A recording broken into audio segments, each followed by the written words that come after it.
seconds, so it's a shorter intro. All right. It's not waving spiders.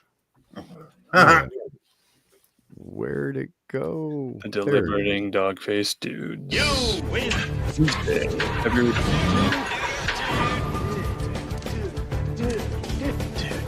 You're metal, dude. Dudes. Deliberating.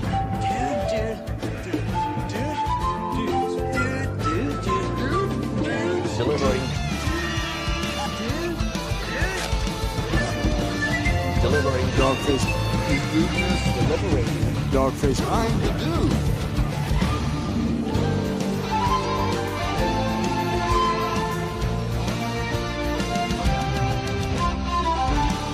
One minute, dude.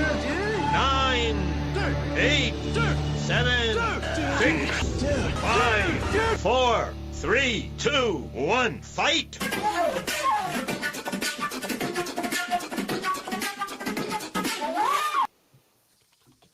There we are. Here we are. What's up, everybody? There's been a lot of talk of David Lynch. Everyone's talking about what it means to be Lynchian. I think that'll come up tonight. And wasn't Agent Dale Cooper arrived yesterday into Twin Peaks, I think? February, was it 24th? Do we have some Twin Peaks fans anywhere? Oh, yeah. No, it was. I've seen that meme before about Cooper's arrival day. Yes. So, welcome to Deliberating Dog-Faced Dudes. Tonight we have the great pleasure of having on a friend of mine, Emily Moyer. If you don't know Emily, she's on really more shows than I could list, including on her own channel. She has, because Emily's just got vast interests, so she breaks it down into different shows from Glass Bead to there's an alchemy one that I'm on with her, and but tonight I will be moderating, and Emily will be debating with the guys, mostly around the theory of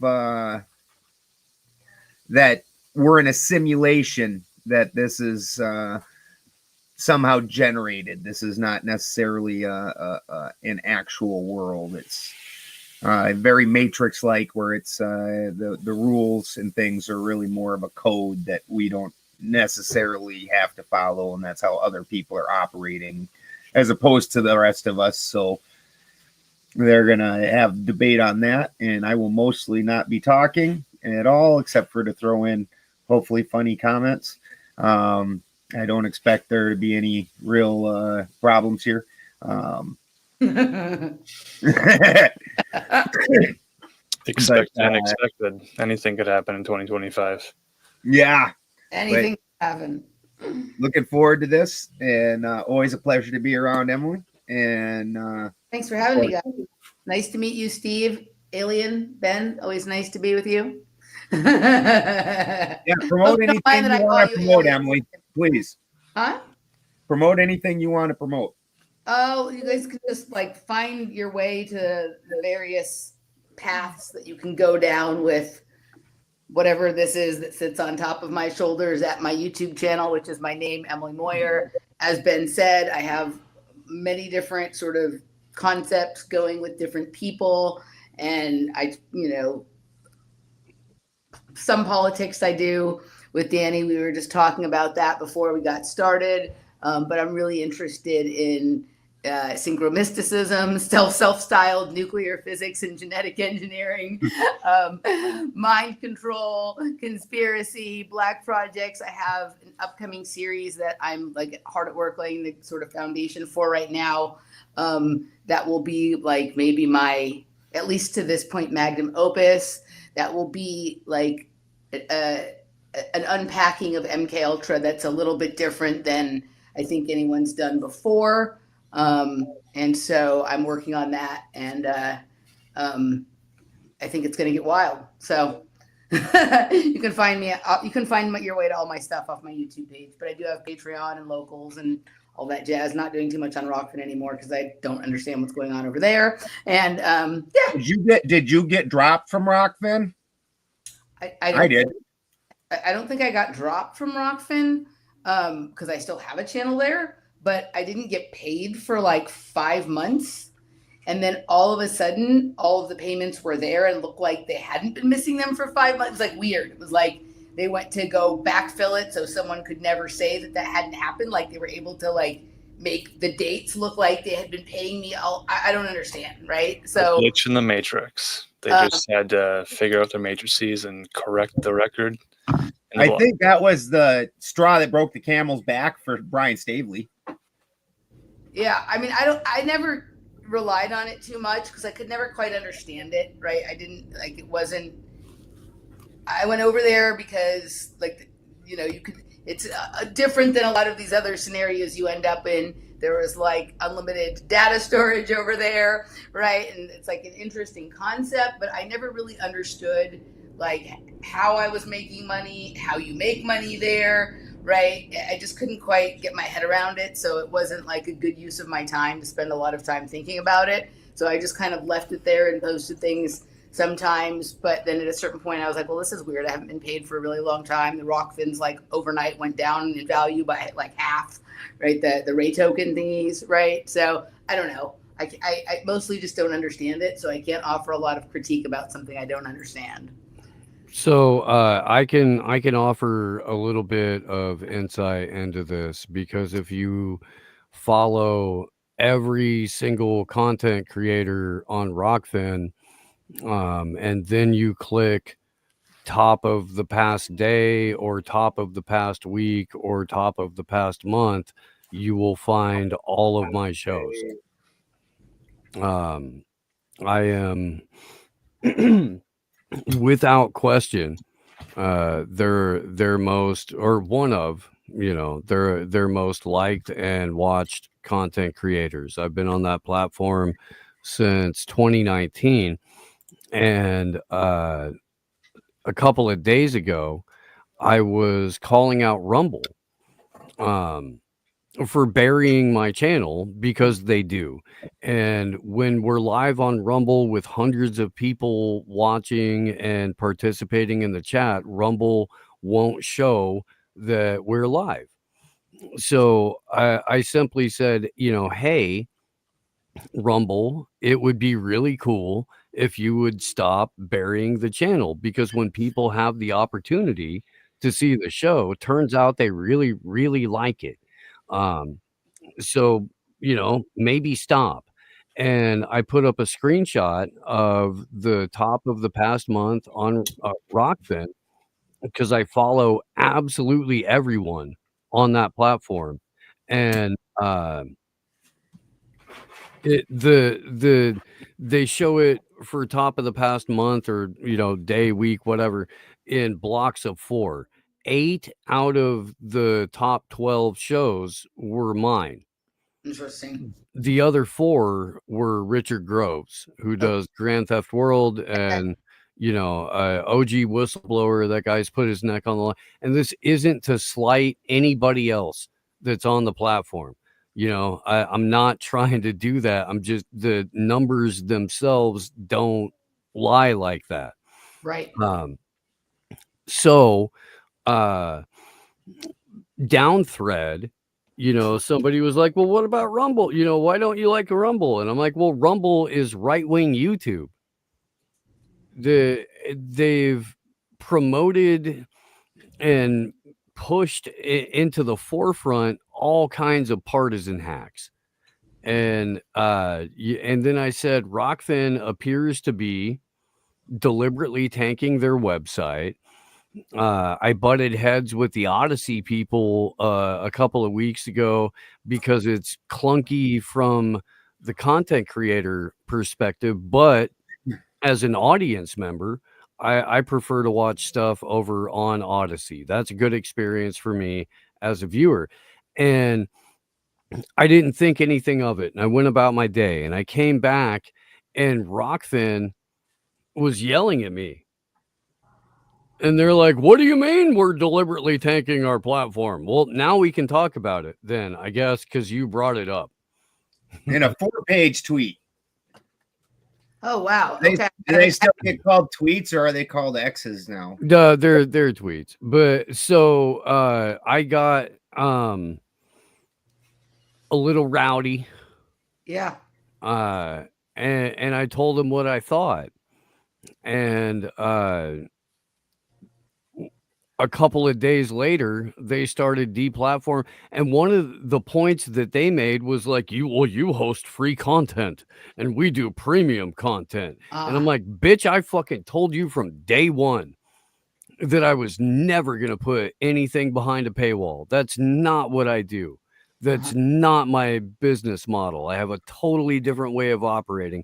You knew this the first day that I got onto the platform. Why are you acting like it's new? And then they started dropping a whole bunch of people that don't paywall their content. And I am waiting for the moment when they do it to me. But again, like I'm king shit of Turd Mountain over there. I am. And I will give up the crown today. I will.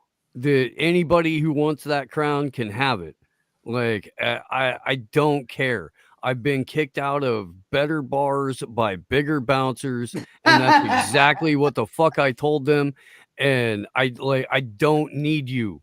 I don't. So don't fuck with me. I just want to be left alone and do my shit. Yeah.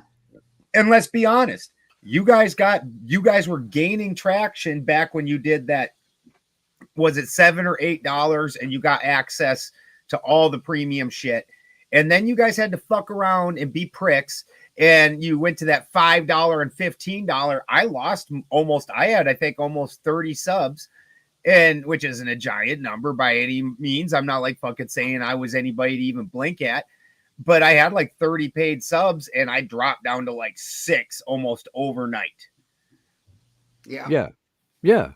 Well, and they were doing fine at $9.99 a month and the ability to tip. And when they switched to $15 a month without doing anything for the platform, it just seemed greedy and dumb and counterintuitive. Yeah. Also, when it was $9.99, we got, like, when I said the 8 or whatever, that's actually how much we got. We got the majority of it, the content creators. So I forgot, it's like $9 or $9.99. We got the majority of it.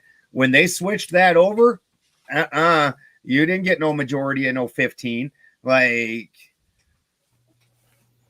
Yeah. I didn't like, I didn't it wasn't something I was ever clear on how it worked before or after, but I do know what you're talking about. I remember when they made the change and there was a shift. I guess I have plenty of suspicions about Rumble, which we can talk about if you like. But my issues with Rockfin come from having observed what the prior project was, which was Flow Sports, which they used to do gymnastics. Like, I was a gymnast. I like to watch gymnastics. So you were aware of the platform before the 2020 type stuff, which is when they were the 2018 or 20 when YouTube started heavily censoring.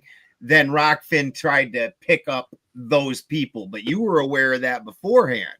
Yeah, so I was aware there's a company called Flow Sports that covers sports that don't get sort of the prime representation that, like, football, basketball, ESPN, the right? Ocho. And so for a while you could watch certain gymnastics meets on Flow Sports Gymnastics, but it was so expensive and the coverage was so clunky. Like, it was just right, and it became something that everybody who always wished for certain things that weren't being covered to be covered now did not want them to be covered because nobody wanted to deal with Flow Sports, right? And so I didn't jump on to the Rockfin like when it first came around and everyone was doing it.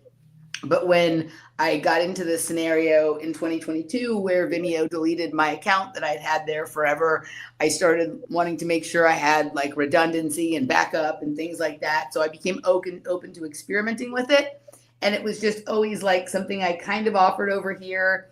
Like, I made a little bit of money there, but I didn't understand it in the same way I understand Patreon or locals or, monetizing through YouTube via super chats or whatever. So it was never something that I could like prepare, like make a plan about or try and figure out. Like, That wasn't even really a thing back then. That's kind of a newer feature. That's only about three years old, maybe. It's been around for a long time, but in the beginning, it was really only something on like big channels, like your Tim Pools or your, whatever, that kind of shit, right?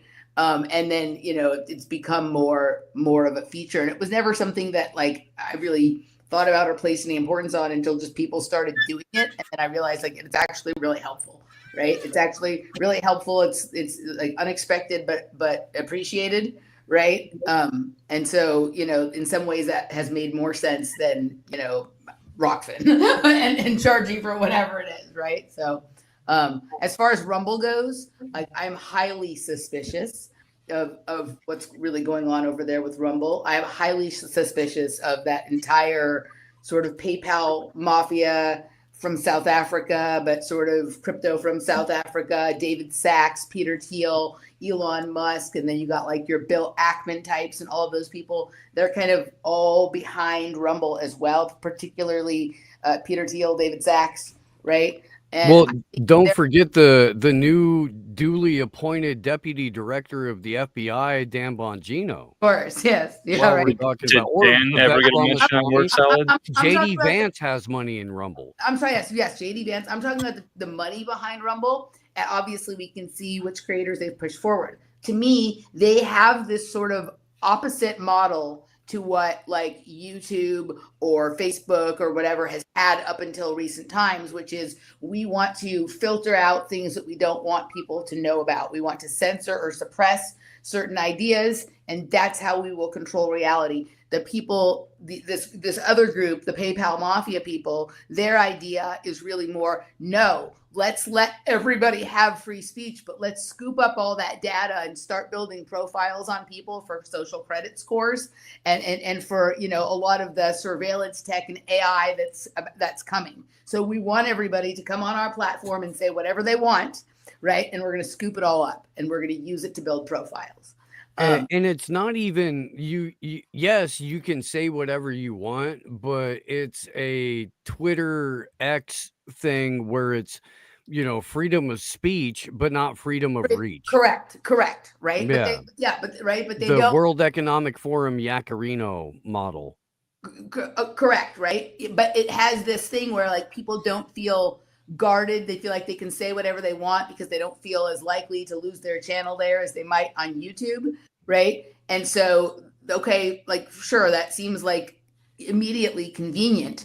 Right. But when you start to look into like the nature of some of these people that are behind this and what it is that they would like to do with information and the reality that they would like to create, I'm more disturbed by that than I am by some of the censoring goons at YouTube.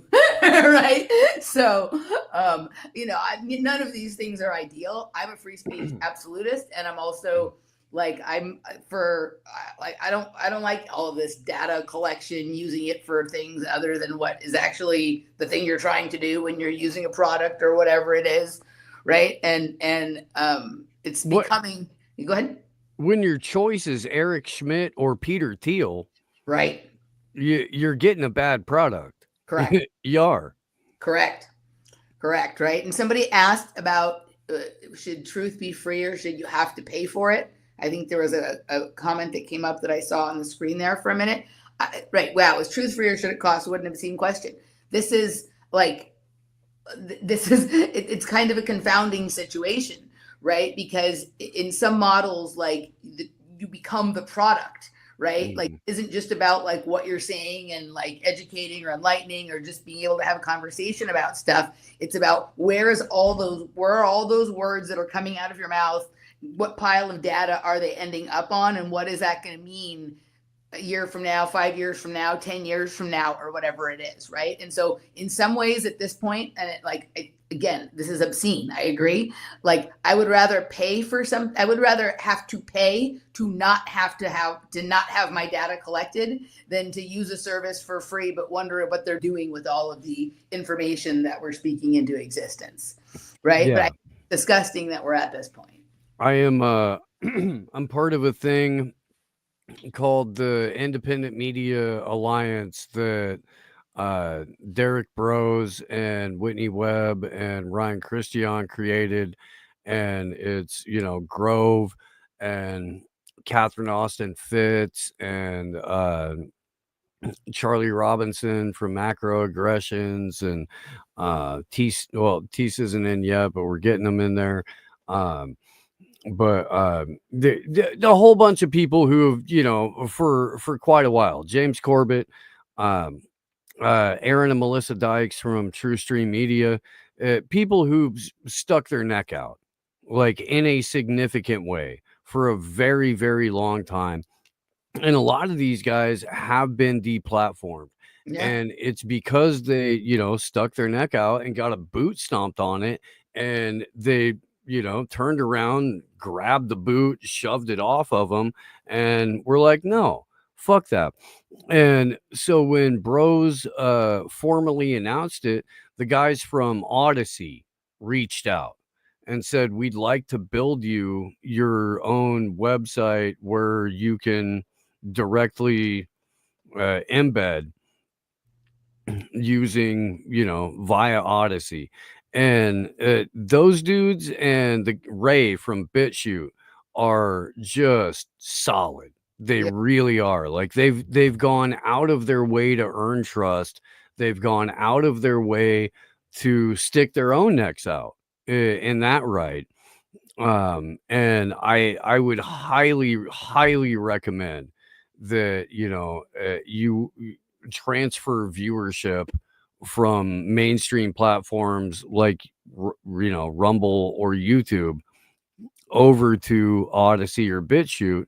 And I think that BitChute is deliberately being fucked with by a bunch of Unit 8200 bots. I tried for a while to use BitChute, but it was too frustrating. But I am actually considering posting my new series on Odyssey in addition to the places that I already post content for the reason that you said. Yeah, I would. Yeah, I really would. Like the dudes that own Odyssey, they've gone to war against the SEC. They took library. They were the guys who had library, LBRY. Yeah. They took that away from them, and they were like, okay, you're going to burn down my house. I'm going to build a new house. Fuck you. And they've stood in the phone booth and thrown hands like over and over and over and over. And I have a lot of respect for that. I really do. Phone booth a Matrix reference? I was going to say this simulation debate is right. Well, we can get there, but no, that's a UFC reference. When you're in close range and just beating the shit out of each other, that's getting in the phone booth and fighting. Got it. Yeah. Like the old Forrest Griffin type fights where they just stood there and just started swinging from fight. No backing up, no dancing, no ducking, just swing. Like, the fun stuff to watch. Is that where they learn Kung Fu by downloading it into the brain directly? Yeah. I'm at a super weird spot with all of it and always have been. I took the heavy piss hammer in 2020 because I was on that first viral video that was against the cooties. Yeah. And I was in that. And so I just took a piss hammer and now I'm at this weird spot where like I can watch it. Even if I gain subs, they'll take them away. They like have me at this specific level that they don't let me change. Now that they let me have a YouTube and not completely take everything, but they won't let it grow either. It's very interesting thing to watch. When I've went a long time now without doing much anything, but now here last week, we've already been having all kinds of people telling us apparently this is basically just transferred over. It's the same idea. They'll let us exist, but they aren't going to let us get any kind of a limelight. Like, what do you do? Are they the Archons or the Agent Smiths in this scenario? Well, they aren't going. They kind of stepped back from the Agent Smith. That was in 2020 and 2019. They stepped back from that, I think, because they realized it created martyrs, is what it did. And so they figured it's easier and more effective just to nerf us, and then through nerfing we just eventually get forgotten. And you see, like, in so many ways, like, take Freeman Fly, a guy like that, all kinds of people talking about and doing stuff that's built off of his work, and they don't even know who he is. He gets no credit for it whatsoever. You see all kinds of people talk about Nibiru and all of that, and I'm not even in all that, but they talk about that entire thing, and the we were gold slaves and the farming of gold and all that, and they don't even know who Sitchin is. Right. Like we're at this weird position where the work, because they've done this thing with the where they just nerfed us. Now we're just forgotten, and the people that you look, even most recently with the Cootie thing, all the guys that came out later, once it was safe to come out, right, those guys get all kinds of credit. But all of us that were coming out on that on 2020, we're still all forgotten. And those guys were just regurgitating all of our information, and they're getting all kinds of accolades for doing it.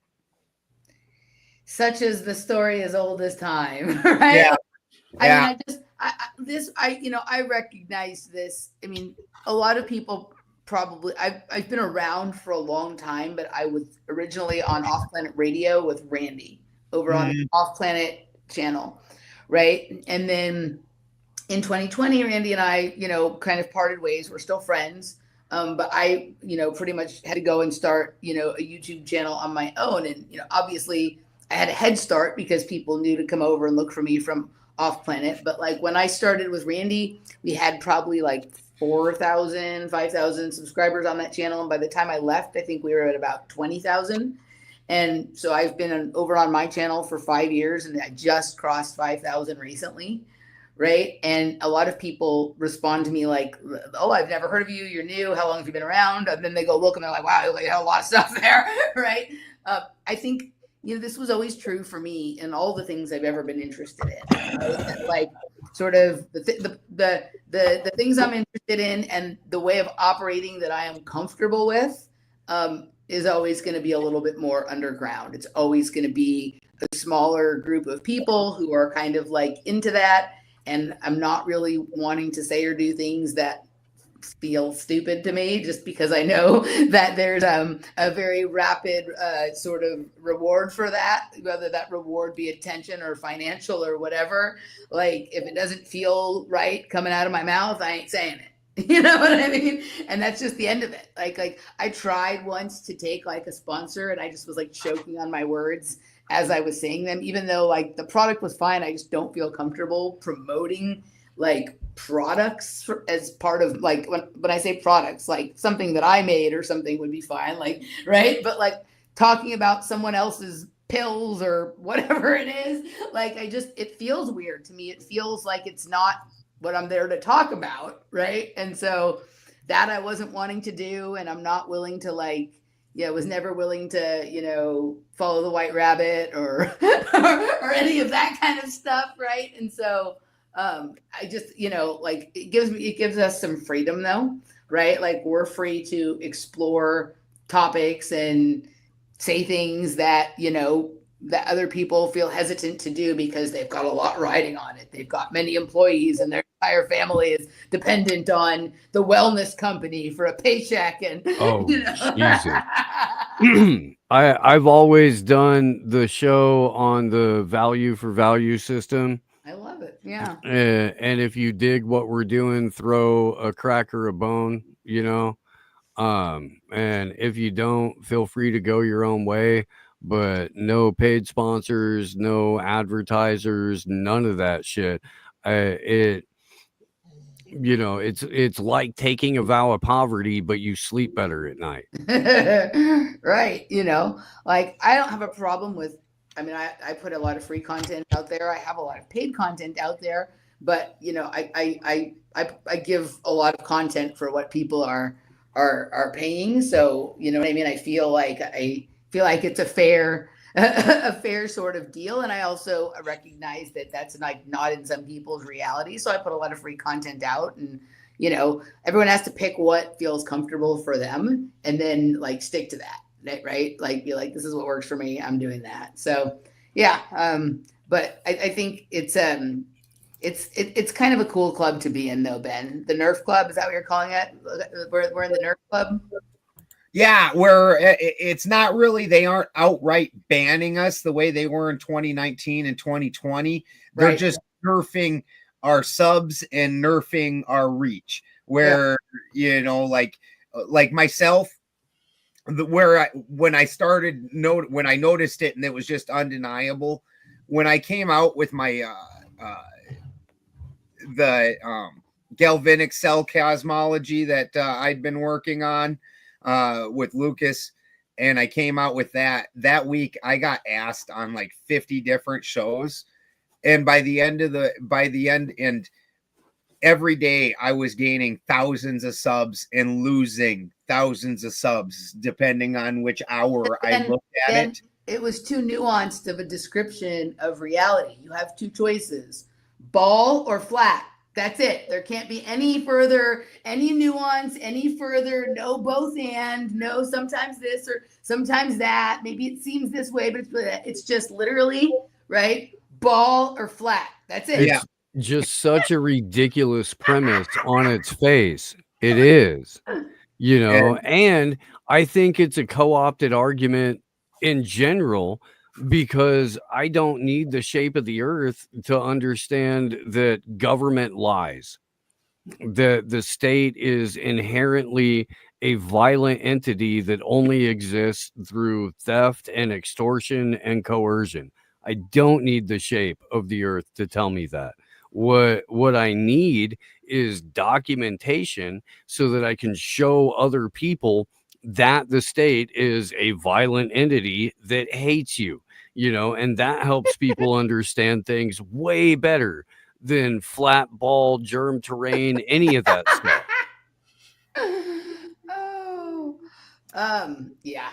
Yeah. That like the to me, like the real question about, to me, like we're the only, I don't want to say the only, but like when you go to kindergarten, right? There's just a globe sitting there in the classroom, and you're fucking 5, and you're looking at the ground, and you're like, looks flat to me, but there's this ball here, and we're not having a conversation about why that's there and it feels this way, right? There's no early conversation about it. There's just this like weird acceptance of these two sort of, opposing things, and then like later some story about, the Galileo and this, whatever it is, right? How it became known that, of course, the earth was round and not flat. Those silly flat earthers. But there's not this, to me, it seems like one of those things that from the time you start seeing the globe in your classroom, there should be conversation about why it is that it seems to be one way, but it's just accepted that it's another way. And that conversation does not exist, lets you know that we have a problem. But that doesn't mean that it has to be the starting point for every conversation, topic, or debate, or the ending point, right? Yeah, I don't know. Well, there's the question of what is in the center of the map. If it's a flat paper map hanging on the wall, and you're in Africa, and Africa's in the center of the map, Right. and then you come to America, and America's in the center of the map, and then Australia schools, they have Australia in the center of their map. And then when people travel to other continents and they see other versions of maps, they're a little bit confused as to where they are. They have to reorientate to find out where they are on a map. Yeah, all of it's very weird, right? All of it is very weird, and there's not a conversation about all of that weirdness that you're experiencing when you're a child and looking at these things for the first time. And that's how we know there's some kind of problem. But back to your galvanic cell, Ben, that was like incredibly interesting and nuanced what you had to say, right? And that's just a little too much thinking, right? It's not like we can classify this person over here and this person over there or whatever it is, and so that just won't do. Yeah, they just nerfed the hell out of me. Like I was every day gaining thousands of subs and losing thousands of subs. I was like, wow. And then by the end of that week, I was at negative 15 subs, but I'd been asked for like 50 different interviews. I was like, you kidding me? Negative 50. Negative 15. I love Yeah. it. Yeah, just wild. It surprised me that would happen to you, Ben. Like all that weird shit happens to you. That's my Twitter experience every day. I watch hundreds of people follow my main account there, and I wind up every day with like 15 to 30 to 80 less followers every single day. Yeah. No Twitter for me. I don't do any of that stuff. No Twitter. Like I said, so for me, it's the same policy as like California has for the fires. Like they don't fully do anything anymore. They just nerf things, they just settle it down, just put it down, and we won't actually fix things or do anything right. We're just going to nerf it and keep it from turning into a full on thing. And it's very frustrating. And then like I was killing it with Rockfin, but then every one of those platforms that I tried, and I'm not a tech, we all know this, I'm not tech friendly, I'm not good at this stuff, so it's hard for me to switch from thing to thing. And so when Rockfin shits the bed, like not very long after I'd even been on that platform, the shenanigans started. I was like, screw this. So I've just not been anywhere. Like, I did the Weaving Spiders, and now we just kind of come over here. I haven't done any of my own thing because I just don't care. Like, I actually have a life. I do shit outside of playing on the internet. At that point, we're just having conversations to have conversations. This is just friends hanging out with friends, talking about the things that we talk about anyway. And now we're just opening up chat rooms so more people can join in our conversation. Well, let's get this conversation on, shall we? Well, let's strap up it looks like we got the warm-ups in. Let's go ahead and strap on the gloves. Do you guys want to do opening statements, or you just want to just start scrapping? We could do it more casual. I think probably at least somewhat of an opening statement from Emily to lay out her position is probably at the very least called for. All right. So, So it is my current, and by current, I mean at this moment, right? Like where my thinking is kind of at is not so much yes simulation or no simulation. My thinking is that we live in a computational system, right? And that computational system supports simulations, right? It can generate simulations. It can allow like other agents being people to generate them. So the way that I see it is like the system is computational, and we as human beings on some level also are. And so the larger external world that we are wandering around in sort of has the ability to project or to have something projected on its background that may feel like a simulated reality to us, but we also project a reality that we carry around with us. And we are interfacing with that external, larger sort of collective simulation. And those unique interfaces create sort of these, some people might think of them as like reality shifting or reality switching, or different ways of experiencing sort of the same place or the same thing. I am pretty influenced right now by the Robert Temple book, A New Science of Heaven, right? It's a book about plasma. And in it, there's a line, and I'm paraphrasing, so if I don't get it exactly right, it's not intentional, that the universe is made up of like 99% plasma. The dense matter that we are is a very small amount of the matter in the universe, and that the universe is full of plasma. And that plasma is like a giant digital brain that can do computations and store data and store information. So we are walking around, like when I say we live in a computational system, I don't necessarily mean we're like wandering around in like a giant quantum computer or a motherboard, but it's possible that we are. But that there is this plasma field that is capable of doing a lot of things that we normally assign to the realm of computers, right? That these mechanized computers are more modeled after sort of the plasma state of our environment, and that is the sort of backdrop upon which all of this can happen. So that's pretty much my sort of opening statement. I have a lot of I spend a lot of time thinking about how we interact with, and can we actually view that field? Can we view what is going on in that computational reality, in that plasma? Can we see the information that's being stored there? Can we decode it? Can we learn to code our activity in that space to produce certain outcomes, simulated or not, or whatever it is? So that's kind of where I'm at. It's not so simple for me, like, yes, we live in a simulation, or no. I've never seen the movie The Matrix. I mean, I tried to watch it. I fall asleep. I don't feel like I'm like wandering around in a computer program. But I do feel like that computer programs are modeled after, this reality that we exist in that we don't completely understand. We think that like it looks like nature. It's got like dirt and grass and patina on it and whatever. It doesn't look like those metal and glass and plastic things we call computers, but it does a lot of the same stuff, and so a lot of the same things can happen. There's my opening statement. Who's next? I'll go next. Oh, go ahead. I'd ask, have you seen the movie Tron? There's always a gestalt or a zeitgeist, and these aren't even English words.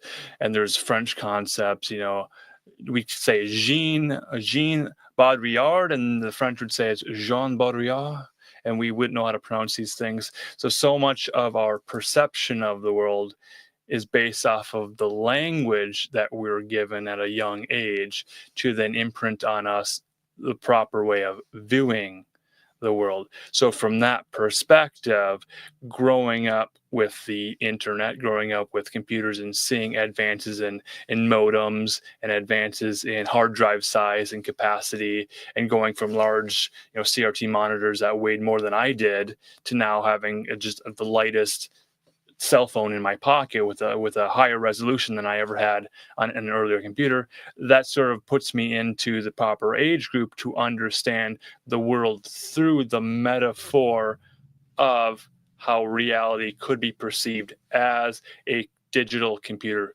simulation. And having that sort of language, from there flows all sorts of metaphors to say, the pull yourself up by your bootstraps. That's hustle culture. Well, that's life is like an RPG. So you got to level up certain skills to get the money to then buy better equipment to then continue leveling up. So in this way, due to the American capitalist sort of free enterprise system that we seemingly live under, that informs our perception of reality. And for many people, it's easy to use a shortcut to say, it seems like we're living in a computer simulation. When something doesn't match our perception, we hear a word that we're not familiar with. We don't hear it. We don't know what it means. We think that's a glitch in the matrix. How can it be that the dress is seen by some people as blue or some people by black? We don't understand what the world looks like from other people's point of view. Their color blindness might be something that other people don't understand. Inner monologues happen differently in different minds, and that's a whole different nurture, nature, psychology, education sort of conversation. The failure of being unable to understand that others are separate from us but are also part of us is what creates the other, the enemy, or the NPC, or the thing that we need to, if it's capital, we need to take their money by any means necessary, and that's how you get ahead in the world, is by winners and losers. So we're trained from early age to say that, some people are going to be losers. We want you to be a winner. Do whatever it takes to be a winner. So take money, take bribes, do whatever to get ahead. And those are the signs of success. So in that way, we've designed video games, and from our video game mentality, it's fed back into real life. So whether or not one is a simulation and the other isn't, it gets very confusing. But due to the fact of hyperreality, one thing might be false or and not a real premise, not based off of fundamental substrate of like reality, matter, atoms knocking on wood, but it can have real world consequences in a hyper reality way where it leads to real world decisions that people make. I think that we're all divine beings having an individual experience on a multitude of planes that we don't understand, and I would agree the with that for sure. Yeah. the knowledge of that understanding has been deliberately kept from us. And Emily, I think that as we get more and more into this age of algorithmic prediction and artificial intelligence, we are by default going to be living in a predictive model that could only be described as a simulation. Because when all of our, when our digital twins have been mapped out 100% or 99% of the way, when we have, large language models and AGI and stuff like that, that can effectively predict the future for the majority of people, there's no other way to describe what we're living in other than a simulation. I don't think we're there yet. I don't think it has to be this way. I think there's a bunch of ways out. And I think that with, significant conversation and significant action, we can move in a different direction. But I see it heading that way 100%. And it's I go ahead, because it's difficult for me to like put the whole thing into words. Seems like what you're saying is that in some way we're going to be sort of stimulated to simulate reality ourselves. We're going to be put into this sort of scenario where we are reacting to programming an algorithm that causes us to simulate a reality, as opposed to like there's this thing that's created and we're going out and walking in it, right? So what you're saying, I don't think goes like, I think that goes along on some level with what I was saying, right? Like that we're in something. And again, I don't know if that's the whole thing or if there's something outside of that thing, but this larger thing that we are in, right, is sort of like can support all kinds of things, right? And there can be some sort of larger, more external encompassing kind of projection or simulation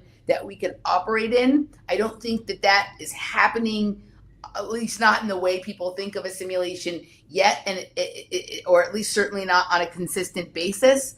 And that doesn't mean that it can't happen. But I think the more likely thing, at least, in the beginning, is that you're going to have people sort of almost role playing or simulating certain playing out certain scenarios that they don't understand that it's sort of been algorithmically produced in them to create that scenario or to do that behavior, right? And I think that part of remember the meme? It's happened twice. The meme has come around twice and for different purposes each time. But do you remember when they started saying learn to code? Yeah. Right? So first it was the journalists making fun of the coal miners who were complaining about losing their jobs, and they were telling them learn to code. And then later, like sometime during the pandemic, there was a large layoff of journalists and people were laughing at them and telling them learn to code. But that time they decided if you said learn to code on Twitter, you were getting kicked off. Remember that? Mm-hmm. So I think that while that was funny and maybe kind of cruel the first time and funny and a joke the second time on some level, I think there was like a larger idea being both seated, but also for people in the know to pick up what was being put down. And that is we're moving into this place where like you need to learn how to algorithmically express what it is you want to experience or the reality that you want to exist in. And on top of that, you also learn what should have gone along with it is learn to decode, right? Because I think there's literally coding and equations and algorithms all around us, right? Like the cloud, the plasma is kind of like the cloud, right? And if there's this thing that is everywhere, but in our normal state, we can't quite see it, but it's doing stuff that is helping, that is, determinant on some level of reality or helping us determine our reality, even though we're not aware of it, then understanding how to read that field. Imagine if that's like on some level, they talk about like the Akashic records or like pulling intelligence down from the heavens into the earth or from the stars. If it's there, but we don't know it's there, and if we don't know how to understand it or how to read it, right, then we're going to walk around and think that things are just sort of happening, by magic. Can I ask you a question, Emily? Yeah. If it's 99% plasma and the earth is allegedly 70% water, what's water? Because we've determined that water is hydrogen and oxygen. Like you can demonstrate that in a lab over and over and over and over. So Right. if it's all plasma, what's water?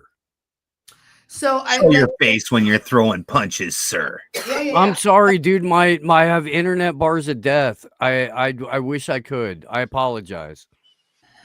So, like, I think that's a good and fair question. I would have to like sort of dig in and think about whether they're basically saying that like that water is included in that or that water is separate from that. But basically, like, I think what Robert Temple, and I've done some other research on plasma since then, but I'm sort of taken with this book in a way that is influencing some of my upcoming project a little bit, is that the dense matter that is Earth and the beings that live here, the stuff that is more solid, right, is rare in the universe, right? So that also includes water. Water is not just everywhere, right? Like it's here on Earth. But water is literally everywhere. It's in every state, in every being, in every sense of the word. It's liquid, it's mist, it's solid in ice.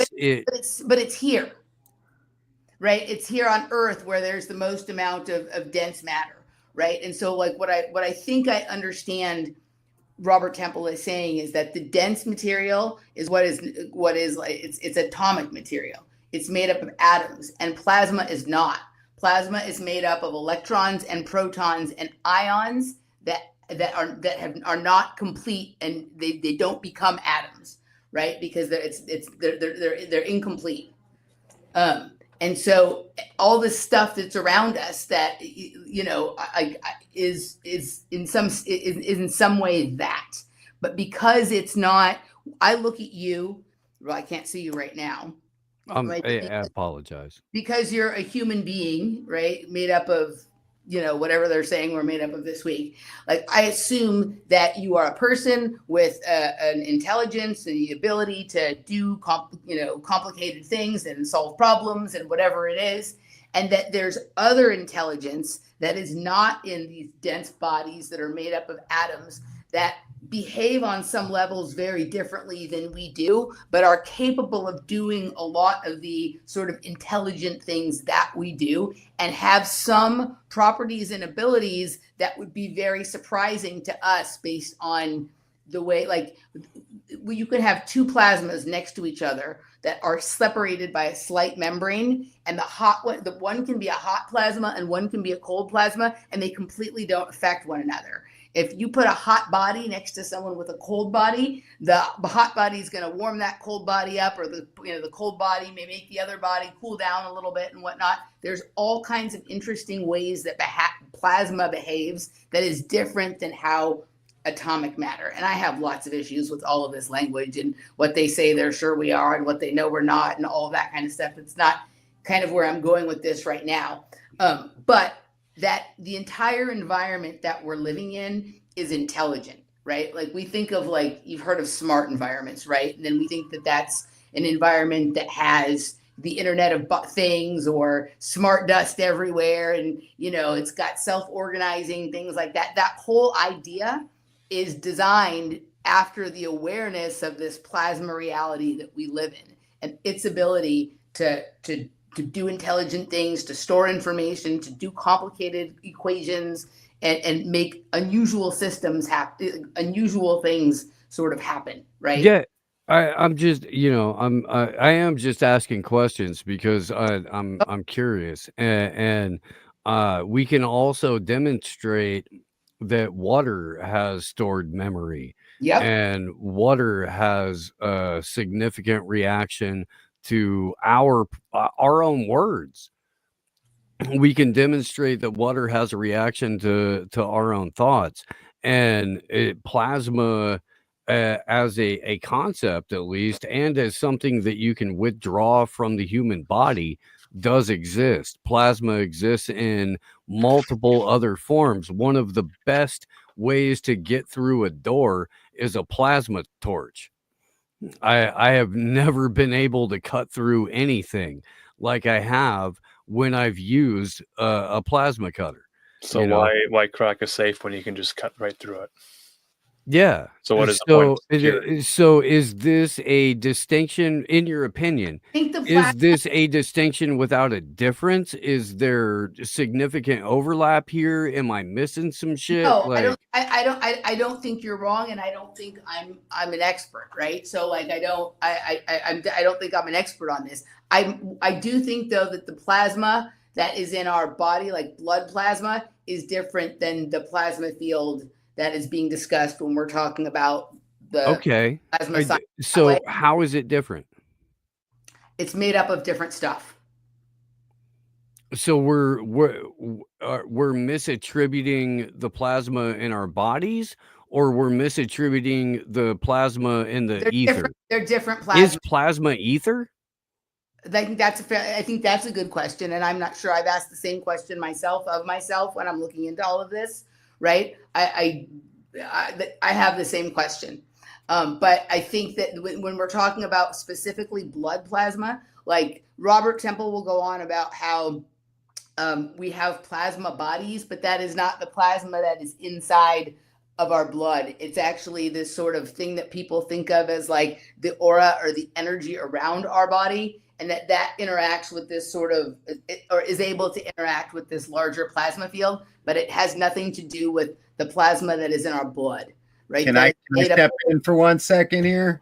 Please. Just to clarify this, and not trying to take a side in it, but scientifically, blood plasma is the liquid portion of your blood, where plasma, when they're talking about other things, is a state of matter, which isn't the liquid state. Correct. It's more of an electrical state. So I'm not sure why that discrepancy happens, but blood plasma is its own specific thing, and it only refers to the liquid portion of the blood for whatever reason. I think for the way that I'm thinking about it, like water is water, though abundant here, is considered like part of the stuff that is more dense than plasma, even though steam, all that kind of stuff, right? I think it's different, and the description that Ben just gave in terms of state of matter versus liquid is correct. So plasma means like something formed, has to do with a mold or a shape it takes, as in a state of matter. It's like there's all of these complex things that are made up of like different kinds of plasma, these dusty complex particles, and they group into things and create skins and membranes on themselves that are different than what we think of as skins and membranes, right?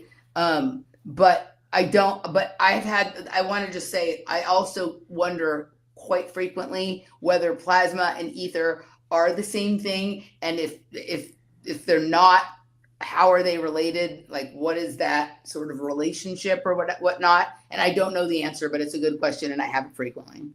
I'd like to ask openly, do do you have an intrinsic belief that the universe, the simulation, the reality, whatever it is we're experiencing, tends towards entropy? Does it break down as further it goes along in some sort of a timeline, or does it tend towards more of a unity, or is it just none of they're both battling each other? What do you think about, do things fall apart, or they form a more perfect union?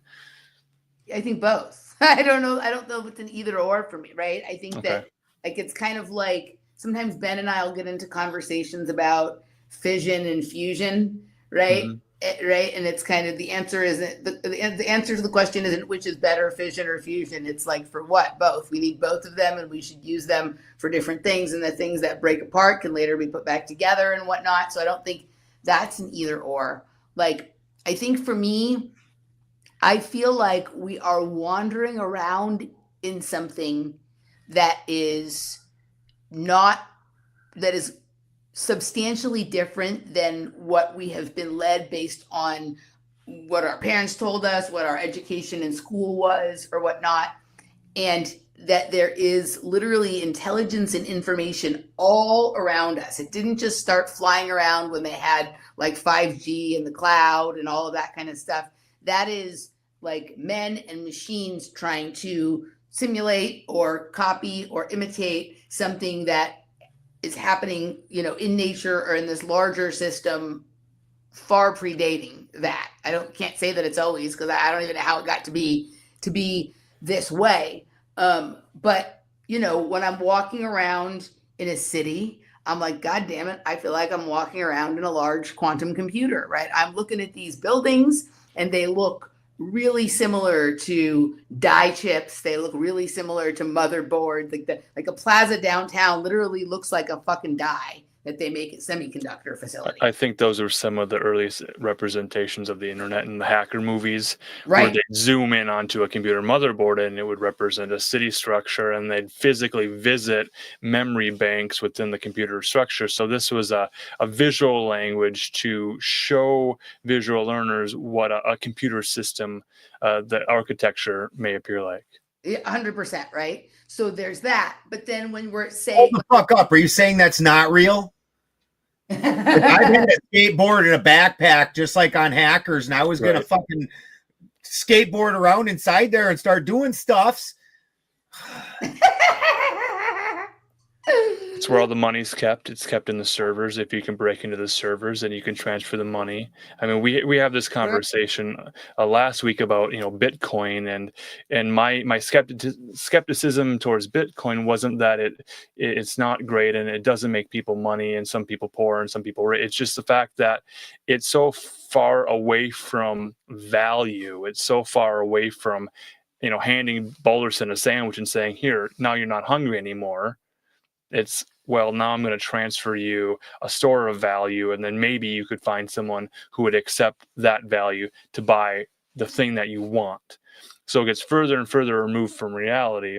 And now if we're talking about like simulation and simulacrum, we get to a point where we understand what a fish is. It swims in the water. You can teach a man to catch a fish, and then he won't have to go hungry. But now he doesn't have a fishing license, so he's afraid to go fishing. But then he's got the idea of fish sandwiches on Friday. He wants to get a fish sandwich on Friday. So he goes to McDonald's, and then it's like it's a square, and it's like, no, I want a fish shaped object that has a fish flavor and a fish protein to it, so it has to be fish like object. And then we get to the point where we're drawing Jesus fish, and we understand the shape of a fish, and we get to like skeuomorphism. So if something looks like a disc, it looks like a floppy disk.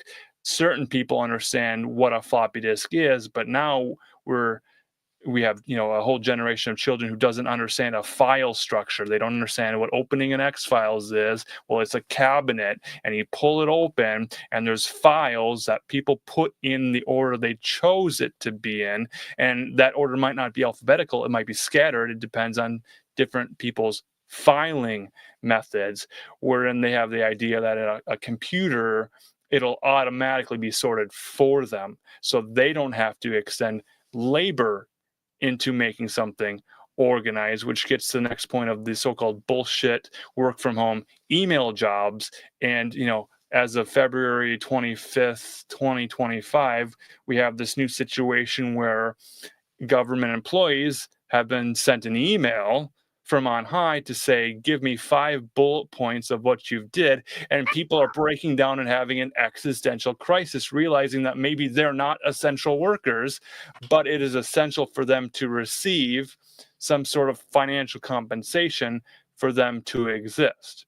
Now, does that mean that they're having this sort of reality check to say, well, we've gone so far from industrial thought and industrialization to maybe a fourth or a fifth industrialization, which has nothing to do with physical labor or working with the soil and the ground and actual wood materials and seeds and plants and things, to the point of, is that in and of itself the quote unquote simulation where we're so far away from reality that it feels like we're simulating reality in this performative tradwife culture where women are having difficulty with relationships, and they believe that if they put on a dress and they look like they're from the 1850s, Little House on the Prairie, and they wear a certain bonnet and they, don't wear the makeup or their style, if they perform in a certain way, then they'll get different results. And is that evidence of a simulation? What would we do without Alien Marcus? We love Right. Little House on the Prairie here. All right. That's so my dude. I think I'm picking up what you're putting down there, in that there's this idea. Okay, so I just let's get myself into some trouble here. I Please just recently stopped working for a company where I was doing a lot of work, a lot of very, very hard physical labor. In fact, making every item that program ever served, right? Ever sold or served.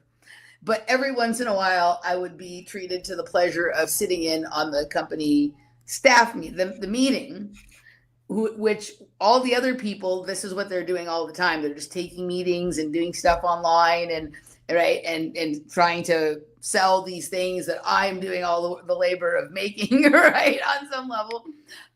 And when I realized what these meetings were and what these jobs or whatever it was, I feel like I'm understanding sort of what you're talking about here.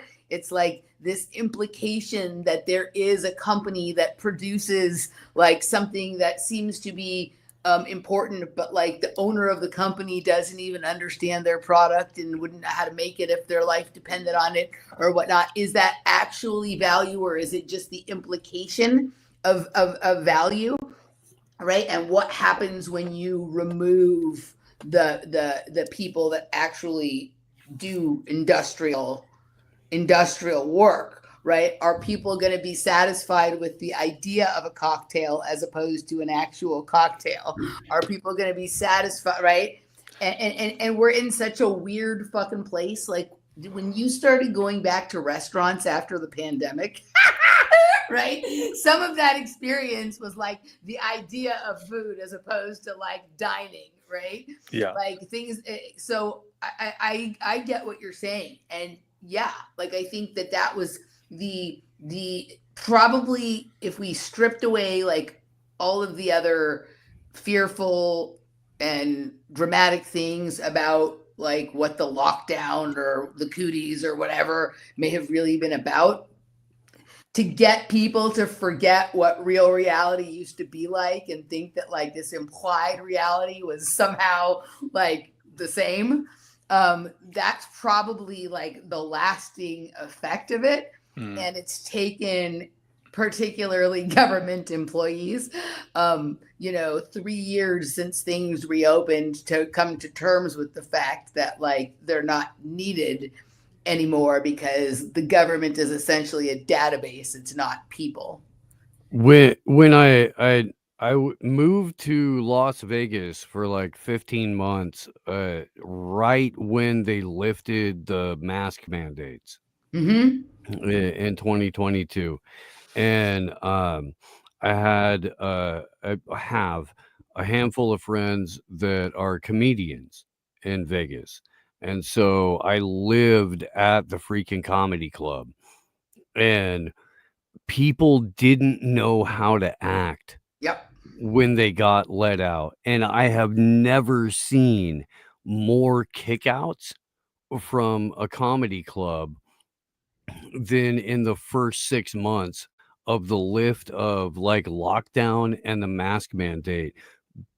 People went abso-fucking-lutely crazy. They did. I watched 2 grown women square up and beat the crap out of each other for a moment until the bouncers rushed in. Like it was out of freaking pocket the entire time. It was. And I'm sitting there off in the corner just trying to have a good time and laugh at some jokes, you know. Like, what the fuck am I really watching? And I'm watching the breakdown of society when we're disconnected. And I can't stress enough to go hang out with people in 3-dimensional space and not just retreat into your devices and let the algorithm tell you what to do, because that's poisoning us. Yeah. I thought you were just describing a barn party. I was getting excited.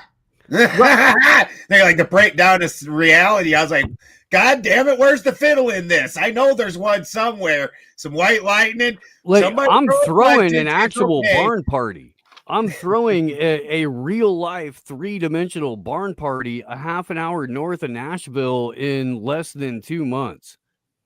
You know, and we're gonna do live music, live comedy, and live podcasts, and it's gonna be a fucking rager. It's going to be the best party you go to all year. Have you sent out paper invites to the Amish communities? You know, I haven't yet, but I've talked to a couple of the crows that hang out outside of the apartment, and I'm gonna write little notes on pieces of paper and have them Crows and personally pigeons deliver it. and Yeah. bird friends. I that like already to know bird- about the party. The crows come to us Odinists, and I already know. Like, it's like the Hogwarts version of only you're like with Odin, and then the crows. Yeah, the crows talk to me every day. I talk to them. We have a relationship. I feed a couple. You lived at my house. I mean, they already know. Yeah. But no, I do think that it was crazy the first couple of like weeks or months after lockdown got lifted.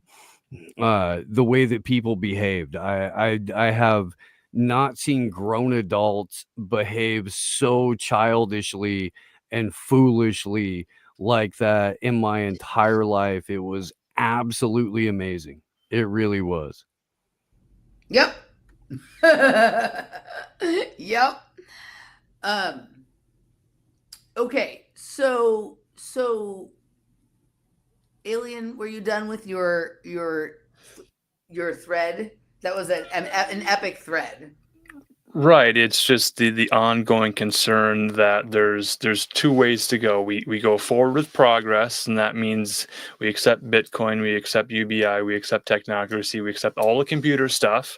Mm-hmm. Or we give it up, we go live off the grid. Off the grid means no electricity, no internet, no gas lines, no water lines, completely off the grid.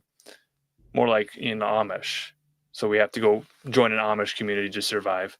There's only 2 options. This is seemingly the narrative that's being pushed forward. And if that's the case, there are also so-called uncontacted tribes in the world. Mm-hmm. And there's this sort of moral question of whether or not putting Skylink satellites over their land is something we want to do or not. And then we give them a smartphone, and then we introduce them to Bitcoin, and then we just fix everything. Okay, I have 2 thoughts. Clarify, because I'm the one who gets in these fights because I live off grid, and some fuckwad always is like, "Oh, you got internet? How do you have internet?" Like, because fucking Starlink is everywhere. All you got to do is put up a receiver to grab it. The fucking, it's always here. Do you know how fucking signal works? I can not own a radio, but the signal's still there. I just didn't put up a receiver. And by the way, dude, when I lived at Ben's house, Starlink was brand new, and we did not have great internet at we all. had no internet when Steve moved in, and Steve's like, we got to have internet. And before that, you can watch any of my old videos. I was in a vehicle because I just drove for 45 minutes to catch signal on my fucking cell phone. And Steve the whole time we're there with me fucking paying $550 a month for that bullshit service, I still had to go 45 minutes up the road and do shows and stuff like that. Like that's real shit. You can watch all of them. I have a great interview with Don Jeffries and William Ramsey, where I'm on the side of the road looking like I'm in goddamn Afghanistan. Like, yeah. But no, it's way better as far as that goes. I enjoy my fiber internet, right? My 2G fiber internet. I enjoy Starlink. Weirdly, my internet's better than Steve's now. Yeah. Yeah, I can't even be. Every time I go on camera, I get internet bars of death right now. Yeah, I do. And I'm fucking 8 miles from downtown San Francisco, and where like the heart of Twitter used to be or is or whatever.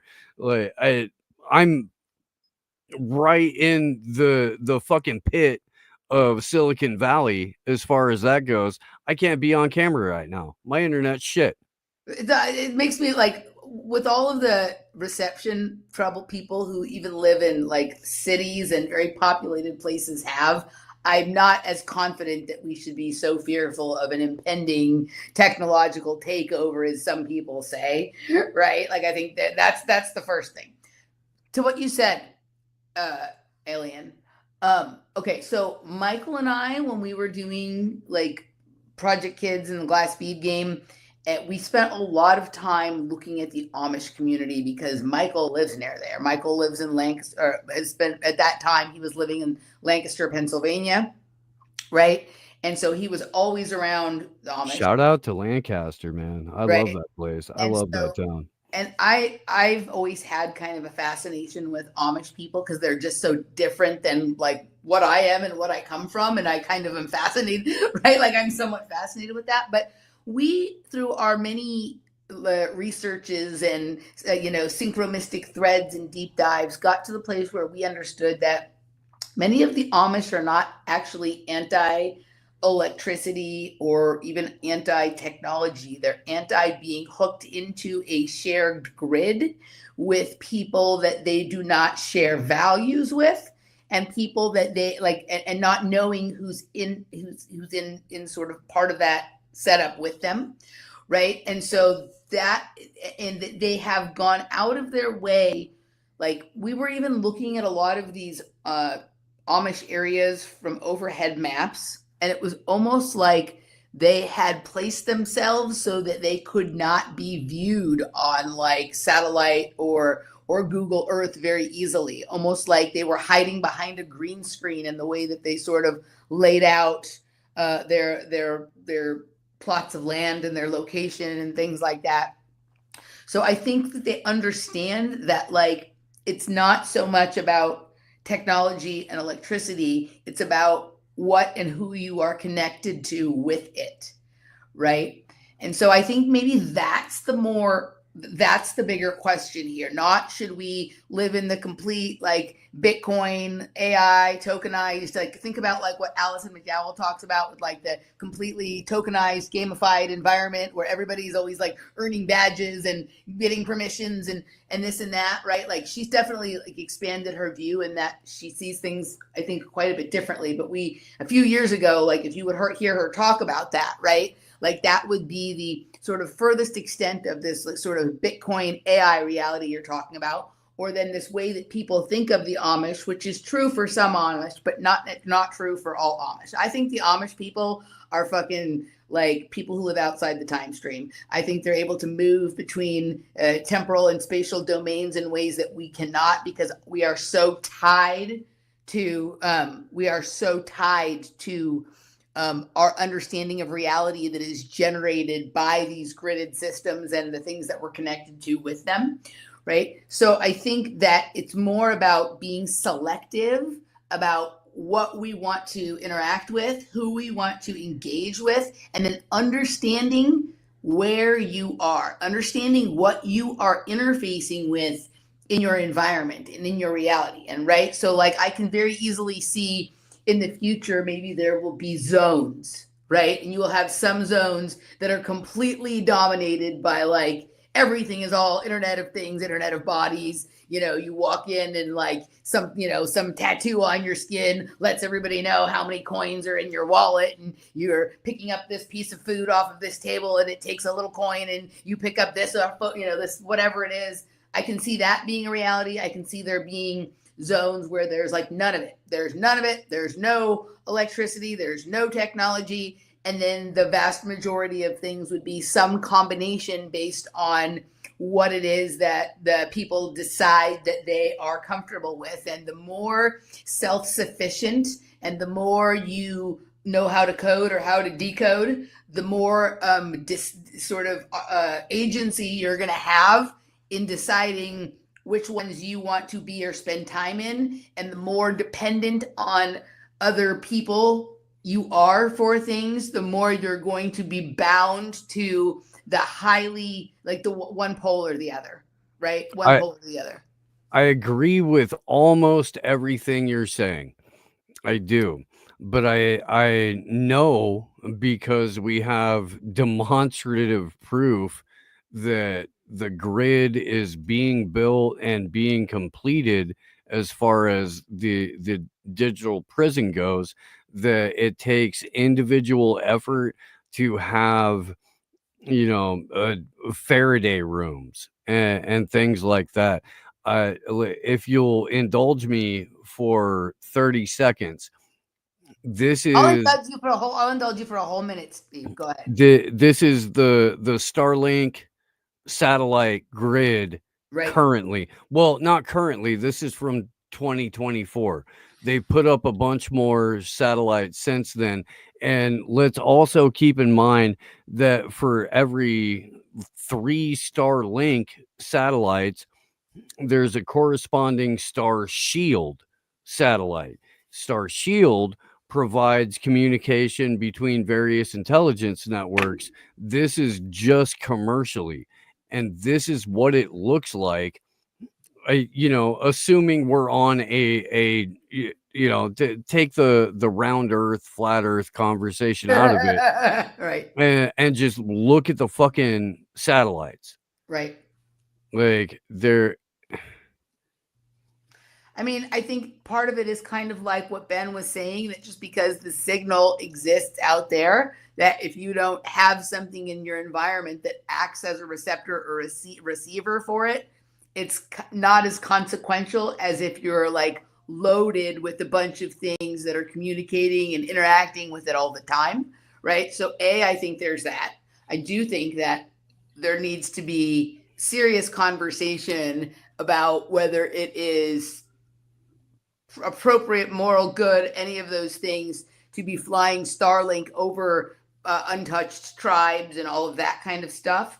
Like, obviously, I can really only speak for those of us who live in like the West, right? Mm-hmm. Like we've all had our cherry popped a long time ago, as far as like, you know, that kind of thing.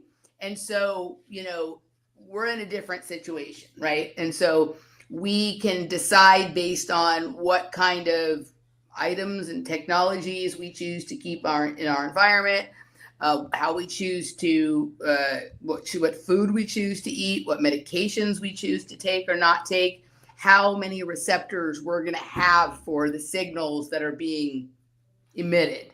You know, I've been wondering about this for a while, because and I like. Can you put that comment back up? I didn't get a read. Yeah. Interesting.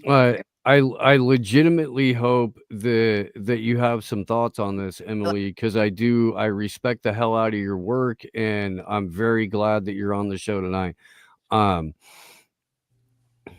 In terms of growing food right now, to what degree do you think what's being sprayed above us has an impact on what we grow? And if it's infiltrated the soil, the groundwater, the water that we filter for it, like what do you think we're eating? So, okay, I have kind of like two answers that might not be that satisfying, and then maybe an answer that is very satisfying. Okay. So I'm for it. I'm for all of it. I'm a city girl, so I know absolutely nothing about growing food and running a farm and, having a well or anything like that. But I am that person who's like perfectly happy to pay obscene prices for whatever, like someone like Ben or whatever it is produces for me. So I'm happy to keep him and him or people like him in business, right? Like I'm not one of these people who's like, I don't know how to do anything, and also I'm not willing to pay for it, right? I am a city person through and through. So I have very little experience with that. So I don't know what, other than things I hear people say, I don't know, which I also recognize that like I can hear someone talk and understand what they're saying intellectually, and that is different than understanding what they mean based on having had that experience, right? Yeah.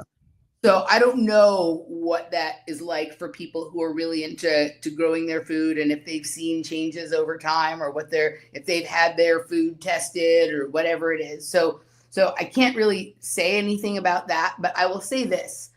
I have become increasingly suspicious of the religious doctrines of conspiracy and alternative media, and some of the counter narratives that we have all been just swimming in and taken in and internalized them in the same way that the families that we call libtards and normies have accepted the CNN narrative or whatever it is.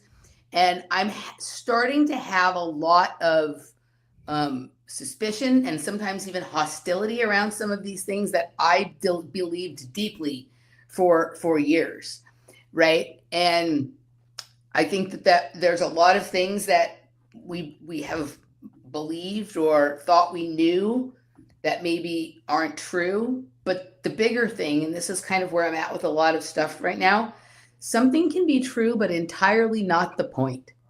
That like, sure, it's true, but the reality of what's actually going on and what that is a small part of is so beyond anything that deals with, that is almost irrelevant, right? Is a space that I've been spending a lot of time. And, I spent a lot of time researching what went on in the sky in terms of like, initially in terms of like chemtrails and geoengineering. And then on like the ground level of that, like Morgellons and nanotechnology in the body. And I spent a lot of time with that and learned a lot of things. And then eventually like became dissatisfied with some of those answers and went into like more exotic understandings of those things and learned a lot more things there. It's like, I think that the amount of information that has been produced around those topics has kept a lot of us, myself included, very, very busy knowing a lot of things that we can never quite get to the bottom of. And during the time that we've been inspecting these ideas, there has been like a lot of progress made in areas that we have not been encouraged either by the mainstream or by the counter mainstream to spend a lot of time looking into. And I'm kind of more interested in that. And I actually think that to the extent that a lot of the things that we have believed are true, they are true, but they are true not in service of the thing that we think that they're doing, but as some side effect or byproduct of this other thing that we haven't been paying attention to, right? Okay. So they've been getting us to like pay attention to the part of the football field where everyone is gathered on the pile or whatever. Meanwhile, somebody's running across the field with the football and nobody's paying attention because that's not where the crowd A or crowd B or whatever it is, right? Yeah. So I think that, I can't say that none of those things are true, and I don't even think I think that. I think that a lot of things that we have, like, think about this. If you were either a person who was designing a system, or if you were people who figured out the way reality works before the masses did, and you wanted a little bit of time to enjoy the private club or to profit off of that which you had figured out and others hadn't. One way to deal with the people who are not satisfied with the mainstream explanations for things is to create like this conspiracy moat that is full of like a ton of fascinating information that we can all get really, really caught up in and get into arguments about and fight and all of this kind of stuff. And like a lot of the stuff that's in there is even true. So it's not even like we're fighting about nonsense, though sometimes we are, right? And the eventually maybe a few of those people develop the discernment or the awareness that like, wow, I just like spent like 5, 10, 15, 20 years, like, you know, deeply looking into things that like may be true, but aren't the point, but also maybe things that like, I'm not even really that interested in, brought like no joy to my life. Right. And things still haven't changed. Like they haven't stopped the lines from being sprayed in the sky. They haven't stopped the this or that from happening, but it kept us very busy. Right. Yeah. While progress was being made in other domains. And like, let's go examine those a bit. And then you start to examine those because you become unsatisfied with the answers you got in the conspiracy mode. And you start to recognize that the things that we think of the conspiracies as like the point, the why, as to why these things are happening, like it's not that. It's that like there's something else going on, and it's more convenient for people to think that it's happening for reason A, B, C, or D than to know what's actually happening. So it serves as like the creating time, right? Like, you know, like when if you're gonna commit a crime, or if you're gonna do something you don't want someone to know about, you want to be able to do it and get like far out away from the scenario before anyone discovers it has happened. And so I can't think of anything that's like better for this than sort of something like Emily, I couldn't agree with you more. I just my only question at this point would be, is it possible that we are being weaponized by what is unnatural, i.e., you know, what's being sprayed down on us to separate us from what is natural, and to separate us from, you know, the benefits that we would receive from these natural foods, from this natural activity, from the, you know, even as far as, you know, the internet or what social media platforms go. And then Ben, I saw you nodding your head like a motherfucker a minute ago, so I you should definitely chime in. And one outside of just the spraying the skies, and on a personal note, I would like to chime in with that the industrial agriculture has completely taken away all the nutrition of your food. So when they take and first when they and you do see some no-till farming at this point, but the till farming, every time they would go in and till, your soil creates this biome, and this biome is like a little world underneath there, and it's all interlocked and working together. And every time you tear through, just imagine somebody taking a giant icebreaker or something and running it through a city half a dozen times, and now you expect that city to actually function. Like you've wiped out half the infrastructure. Are you kidding me here? And when you, especially with the fungi, it's a network straight up, and that network all works together. And so you're just entirely destroying that. Well, every year that you do that, this is part of why we're down to like an inch or two of black topsoil. All that's been released out into the atmosphere. Your whole biome's dead. It doesn't even have an ability to access the nutrients that it should, because you've got to think of the soil as like a plant. The difference between a plant and a animal is that a plant doesn't have a stomach. And so the earth itself is the plant stomach. So that bacteria and fungi in the soil is what's acting as the stomach of the plant, and it's breaking down organic matter into minerals that the plant can then uptake. So when you kill that, those minerals are not now able to be uptaken in the proper way. Well, we've figured out how to replace some macronutrients and some micronutrients, but the fullness of what the plant has, it takes years and years of repairing your soil. And you can watch anybody that wants to really get into learning about your soil and about your food, and then learning about yourself, about your own personal health, because as above, so below. Plants work like humans. It's easier to understand as plants. Please go follow Matt Powers. One of his first courses is the permaculture apprentice, or the permaculture student, and start with that. He takes it all the way up to soil microscopy. Microscopy. Yeah, I'm the worst with that particular word for some reason. Where he's looking at the nematodes, the beneficial microbes, the even understanding that taking some that you would call predatory, that just keeping those in balance. Actually, a good example is there's one that it will eat all the junk off the outside of your root structure. If there's a little bit of it, it just cleans the outside. If there's a lot, it starts eating at the root structure. So you start learning about those balances between what you would call destructive and what you would call beneficial, and learning about the balance and how those things actually work in a symbiosis. And it's very beautiful.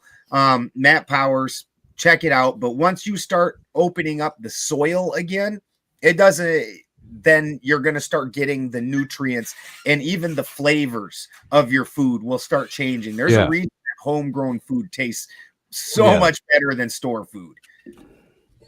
So Ben, just real quick, as part of the point of what you're saying is that we don't even have to go as far as asking the question of whether someone spraying is ruining our food. The industrial agriculture, which people who are really busy worried about the spraying spend less time talking about, they might be aware of it, that like it's true but not the point. They could be spraying, but that is not why our food is fucked. Our food is fucked because of industrial agriculture. I'm finding everything. With every topic I look into, there's something like exactly what you're saying. Yeah. This is why, as often as possible, I have a dude on my show named Texas Slim, who has a thing called the Beef Initiative, where his entire mission is to reintroduce people wherever you live to your local farmer and rancher, and to get access to clean food. I've ordered from him before. Yeah. Told you. I'll pay. I'm the city girl that'll pay the high prices for the good stuff that somebody, dude, right? Yeah. Slim is the shit, dude. That's my guy. You know what I mean? As far as that goes. And so I understand, why he operates his business the way that he does. I think people should pay a premium for premium product. I do. We're all out here trying to fucking pay rent or a mortgage or eat or whatever. I don't begrudge anybody for making a living. You know what I mean? As far as that goes. And Slim has spent the last 5 years, dude, going head to head with everyone in the federal government except for Thomas Massey, as far as that goes. Right. In terms of like trying to get people to understand that we're supposed to eat good food. And so I can't recommend enough. Beefinitiative.com, beef maps. Go to beefmaps.com right now. See if there's a Beef Initiative rancher in your area. Get the best vaccine and hormone-free beef that you possibly can. And if it's not super close to you, they'll they'll flash freeze and ship. Marcus, please go ahead and throw that link into the chat, sir. Beefmaps.com. Well, like I ordered from Beef Initiative and Beef Maps, please. Yeah. Shout out And to Slim. I did on another show. I'm sorry to interrupt you for 1 second, Emily. No I worries. was just recently on, I believe it was on Raging Tomatoes, and I was explaining part of the reason, and I know a lot of people get mad about this, that they're like, why is this the good food more expensive than the junk food? So when you go to industrial farming, the reason that they GMO cropped is a couple reasons. So it made it so that way you don't have to have workers out weeding the field and out picking around in the field. So now you can just take one machine and whip it along the field. And with the GMO, what they've really done is make it resistant to Roundup. And then other things are not resistant to it. And so now you've made a field that can survive this horrifying poison that they put out. And then the thing about that poison is that poison, when you look it up, it initially was a boiler cleaner. And what the boiler cleaner was doing was taking the salts that cake in after you've distilled water, which is what happens when you heat water into vapor over and over and over again. It'll leave behind salts. And so it breaks apart those salts. Well, salts are your minerals. And so something that can survive getting the minerals stripped out of it definitely has not got a lot good left for you in it. But the reason that then something like I grow would have to be more expensive is, number one, I don't monoculture. So monoculture means you have one type of crop like corn.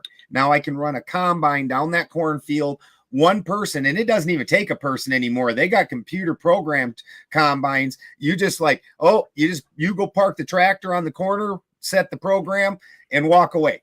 And so one person can do a whole field. If you don't do that, now you've got to have a team of people that go through and hand pick. That team of people will take, like when I was younger, before all this, when we would go and weed the fields and whatnot, for like a 40-acre quarter, which is a basic quarter, your basic field that you would grow in, it would take us almost a week to go through and weed it, do whatever. Now these people are doing that in a matter of hours. So my first job when I was 9 was detasseling. You betcha. And our payment was, they took us down to the damn thrift market store thing, and we got to pick out some clothes out of the used clothes place. That was what we got paid,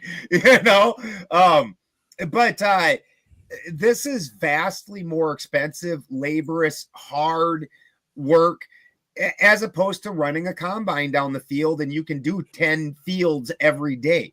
So this is why your food is more expensive. It took a team of people to do what a dude did 10 fields, and it took a team of people to do one field over a week. Yep. Calculate those prices. Right. Yep. No, Texas Beef Initiative is great though. Like I ordered from his website, and like a couple years ago, and then like in my area, like there was like 4 different places through that I could sort of order from. Right. And so I picked one of them, and then it came to me through the Beef Initiative, but then I was then hooked up with them. So then I just started ordering directly from them. Right. And their meat was delicious, and they're so nice, and they like deliver it to you. They come with your, deliver it to your apartment or whatever it is. Please let me personally connect you with Slim and have him on your show. Okay, I'll make that happen like tonight. Does Slim have the Wagyus? Because Christy, that's the type Christy eats, but she has to have the Wagyus. If it's not Wagyu, she's like, no, that's shoe leather. You don't need the Wagyu. You really don't. You don't. You just need all that grass-fed, grass-finished. But yeah, Emily, please, like, let me connect you with Slim, because that dude, that's my fucking brother, and he's solid as shit. And he wants to see you succeed, even if he's never met you. Like, he's down. Yeah, no, I mean, like I've listened to some interviews with him, and I've never met him, but he definitely he's made his life all about it, right? So, Yeah, and he's on my show pretty much every Thursday oh wow. All right, I'll have to check it out. for like 3 years at this point. I will have to check it out. I did not know that you guys were tight. We're in this shit, dude. I people don't know because I'm algorithmically banned, but I've kind of been in this shit for a long time. And the people that I know and I fuck with are really good people, like Mr. Balderson here, like Mr. what did you call him, Alien Marcus? I call him Yeah. Alien Marcus, dude. And Yeah. come in peace. Yeah. That's the old school spider name. Yeah. I thought I was the only one who called him that. The first time I ever met him, that's what I thought it said. I thought it said Alien. It did say that. It did say that. You're just the only one who remembers it. No, I can read. I can read. Yay! Right? I can read. You are one of those noticers that we've been warned about.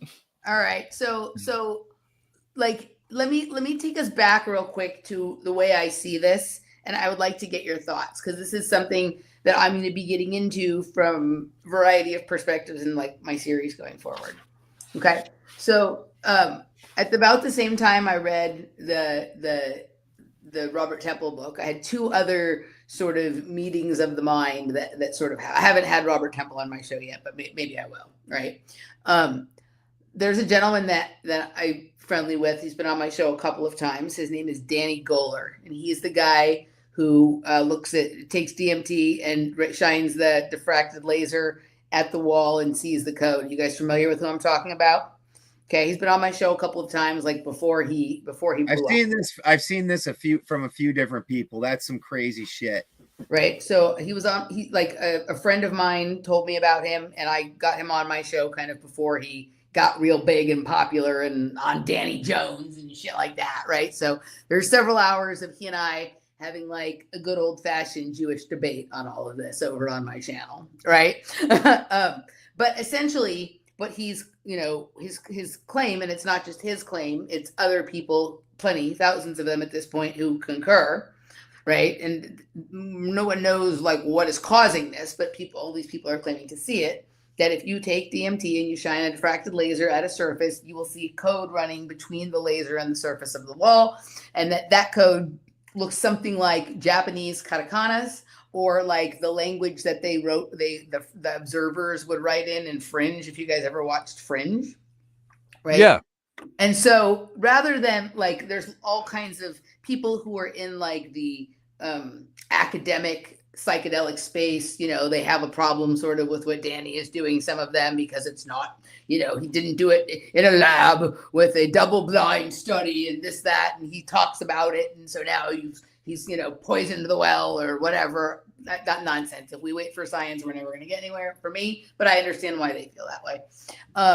But to me, it's like, well, this takes me back to what Robert Temple was saying about there's a giant digital brain out there that is doing computations and storing information, and we just maybe normally can't see it. And so if you alter your perception a little bit, and if you look at it through the right lens, suddenly you can see all of that information and all of that calculation that's there. Now, the question is are those things that you see? Yes. Oh, a rewatch of Fringe every year or two is totally necessary. Absolutely. God bless Walter.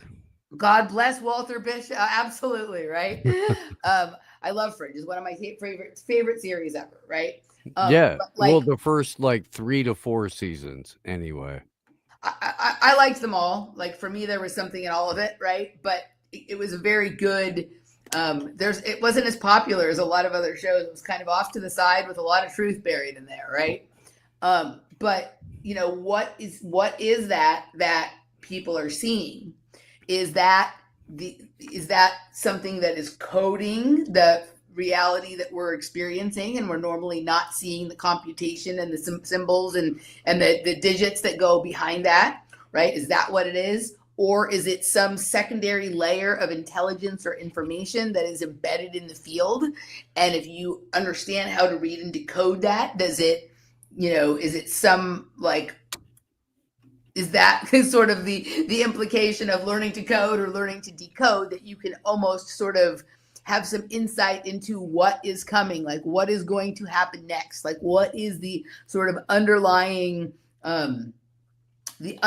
structure or code of our reality. If you can sort of read that script, do you have more insight than people who can't or aren't even aware that it's there, right? So that happened. I met him 2.5 years ago, 3 years ago. And then when I read the Robert Temple book last year, it sort of put some of that into a new context for me. So it's almost like what we think about, like the cloud from like the computer, like you store your shit on the cloud. What if that cloud is all around us? If the information is being stored there, can we access it? How do we access it? Do we not even need to go through our computer to access the cloud? Is it literally like in our living room? Is there like an entire history? Let's just say, for the sake of discussion, that all of this stuff that looks like empty space in my room, what if there's like data stored about everything that has ever occurred in this square feet of space here since the beginning of time is literally imprinted in some sort of language or code on the plasma or the ether or whatever that thing is right there.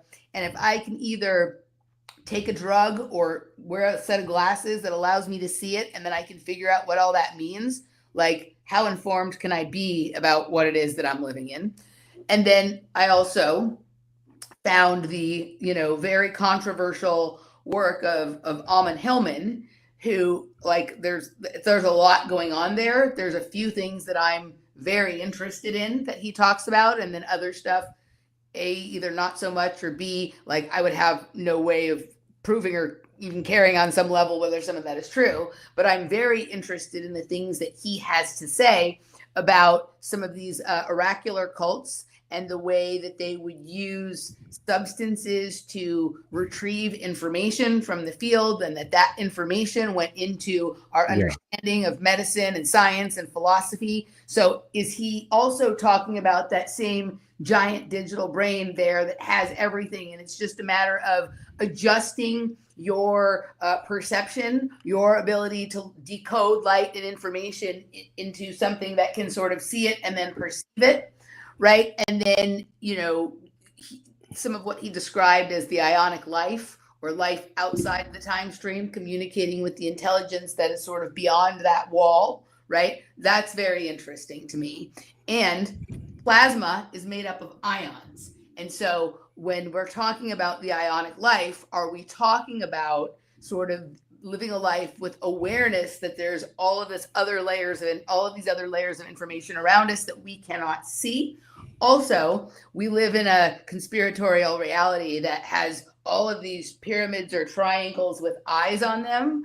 I think that they're coding all around us, that there's this ionic field, this field of like ionized plasma that is holding all of the intelligence all around us.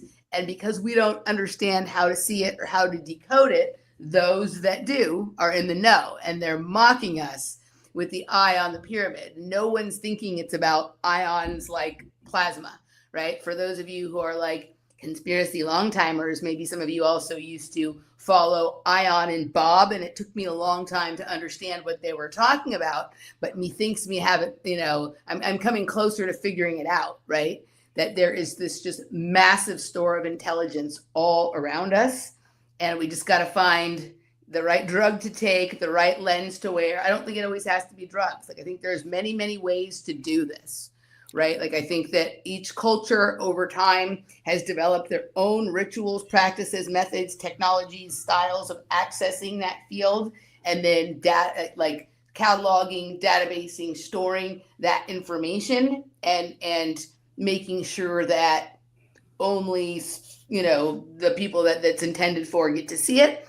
It's my belief that we're here, so it is our birthright to know it and to understand it, but we have to figure out how to do it. I don't think anyone's going to come and tell us. I think, Emily, that we're in more or less complete alignment, and we're using different terminology to describe the same things. That's usually the case in Uh, these Like, I really do get that sense. You know, and I would call it okay. Once upon a time, I went to Purdue University in West Lafayette, Indiana, and I really liked mushrooms. Yep. Okay. What's not to like? Right. And so I took way more than a heroic dose of mushrooms. I put like 8.5, 9 grams on a bowl of Lucky Charms in the cafeteria in the morning, and then tried to go to class. I couldn't Milk and do it. mushrooms doesn't sound like a good combination. I'm gonna have to lodge. No, it was delicious. It was. It was. Like, if the That's more amazing. sugar you put in with the mushrooms, the better they taste. I promise. But I had a teacher who had like this little red perm, and she turned into a cartoon giraffe in front of me, and I was reacting like there was a giant cartoon giraffe in the room. So she asked me to say something, and I said, and that's all I could say. That was it. That was the whole fucking thing. And you know, I had a friend who was in the class that was like, we're going to go outside now. And we went outside. When we went outside, I looked at a lamppost and I saw the matrix chemical breakdown and code in all of it. This is in 1996, by the way, when this happened. And I saw everything in front of me written in code. I didn't know what code was. I didn't. It took like another, several years before I even had the knowledge base to understand what I was looking at. I agree with you that there's like a scripted reality that has been presented for us, but I will fight until I'm fucking well beyond buried to say that it doesn't have to be this way. Yeah. Right. I mean, like it's kind of, you. So since y'all are taking on the same damn team here now, and we got 2 hours. Need a little That's just pushback. fine. So from then your position, basically, would you not just be the similar to the what is it, the last Matrix, or the maybe is it the second one where he meets the code maker guy, and to find out that Neo, while not necessarily something they intentionally put in the code, was not also something necessarily unexpected and not at some point something to be accounted for. And the same trope appears in, like, you can look at Dune. If you read the series rather than watch the show, by the time it comes to God Emperor of Dune, Duncan asks the God Emperor why he didn't go and destroy the rebels, even though he knew where the rebels were and knew, approximately who all of them were. And he said, this is a force that's going to exist no matter what. Right now, it's a known force that I can control because it's known. If I go wipe it out, it will be replaced because that has to be there. That's always going to be there. So if I wipe out this known force, now it gets replaced by an unknown force that might be more destructive to me than this known force. And where this known force, I've already got it calculated and accounted for. So in you guys's shared view now, even though you're, as Steve just put it, he's going to try and buck the system, would you not then also be an accounting of the system that just is part of the counterculture, which for every culture, you can't even have a culture without a counterculture. The two are codependent. Have you not just become part of that system then? That's a false binary, and I fundamentally reject the idea that you have to fit into one of those things. You don't like it. Really That's doesn't what the have to be this way. counterculture guy would say. I, I do. I believe that, yes. Okay. If we put it in terms of physics, for every action, there's an equal and opposite reaction, but there's a third action that takes place. And this has been demonstrated over and over and over. And you don't have to do the opposite of what's being suggested in order to make a point. You don't.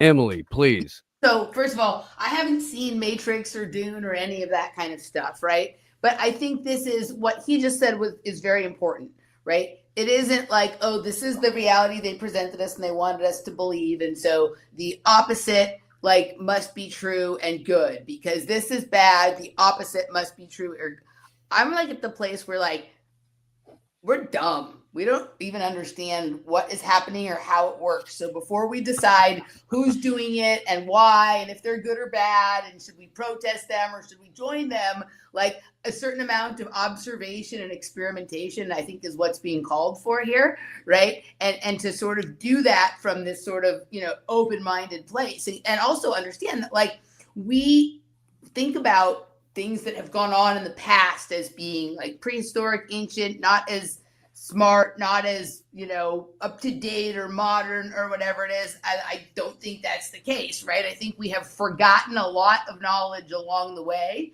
And just because we have more stuff and more like buildings and things like that, like more is just more. It's not better, right? I don't know, like, I think we have a lot of learning to do before we decide what's good, bad, this, that, or the other thing.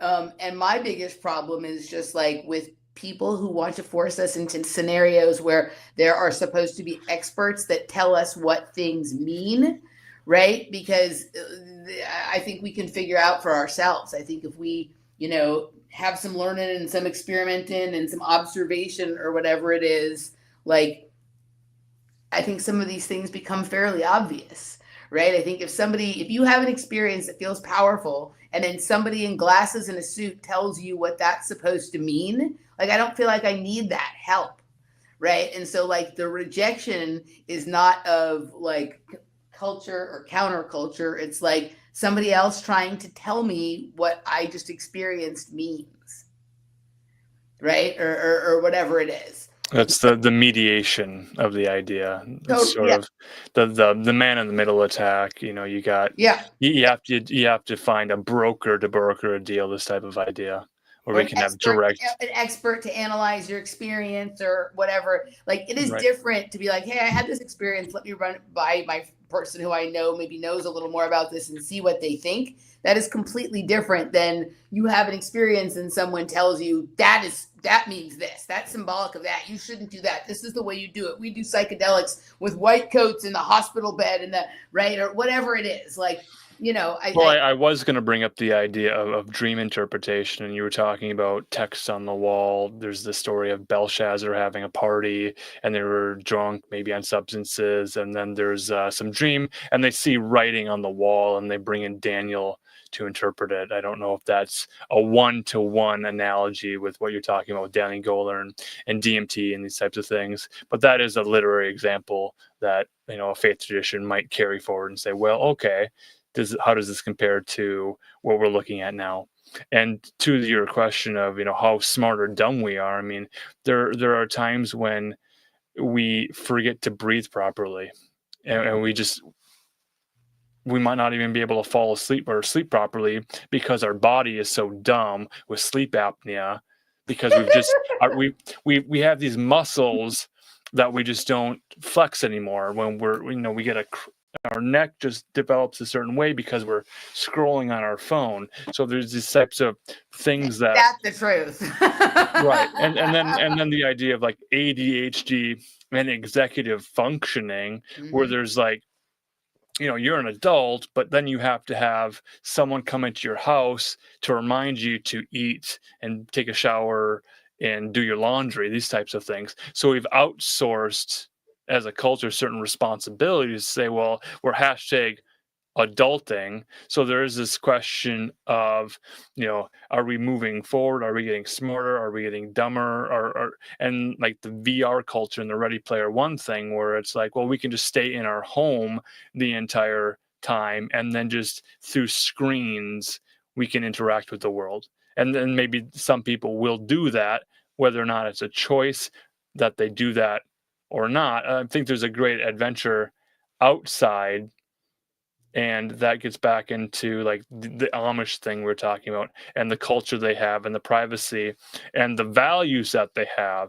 That is sort of the biggest issue, I think, that we're facing right now as humanity moving forward, is the executive function to declare, I don't want to waste my life scrolling on a screen looking for dopamine hits. And this thing about, I'm trying a new social network, maybe it's Blue Sky, and they don't have an AI algorithm for you page, so I don't get to see what I want to see, and that doesn't hit my dopamines anymore.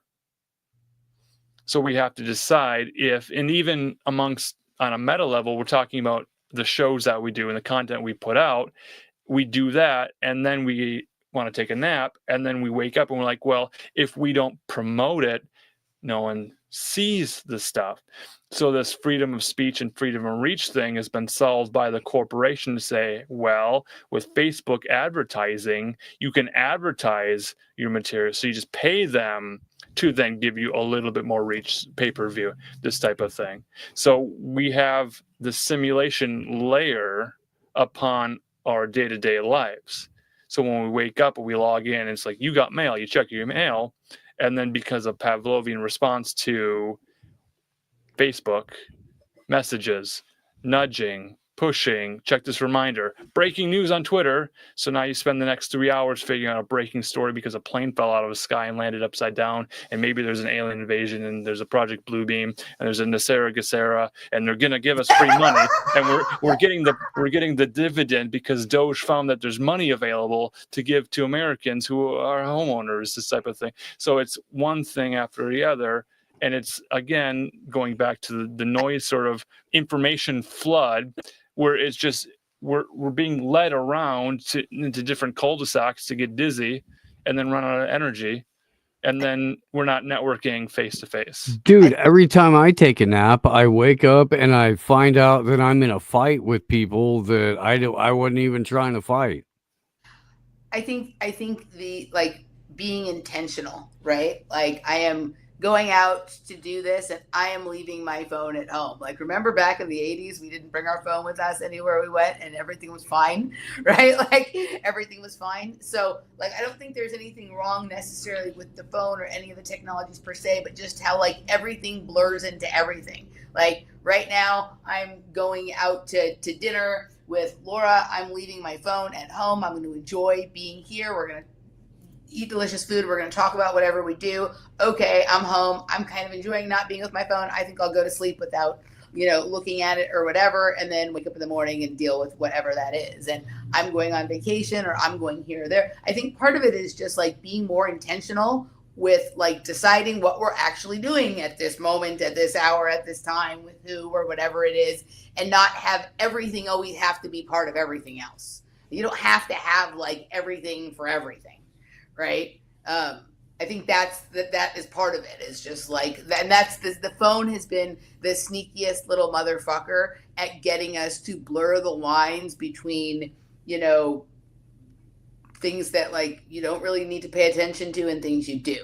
Right. Like, it would be one thing to, like, when you were younger, you'd have the TV playing, but you're visiting with your family and it might be playing, you might be watching it, you talk at the commercials, but there was like a way that you were kind of still present because you were watching the same TV.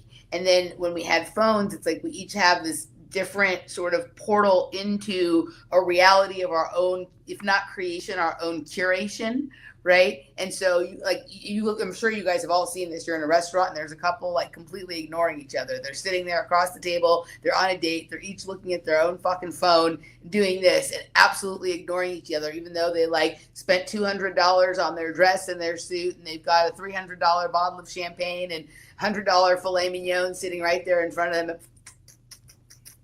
Right? Leave your phone at home sometimes. I've been doing that a little bit more lately. I admit I'm addicted to it sometimes. Sometimes I'll be there laying in my bed at fucking 12:30, scrolling and reading or whatever it is. But I won't do it. I won't. I fucking refuse.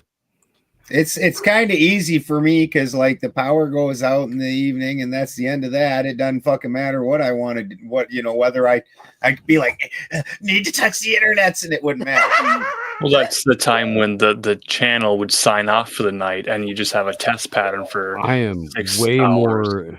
more into my girl than I am my phone, and I'm always going to be way more into my girl than I am my phone.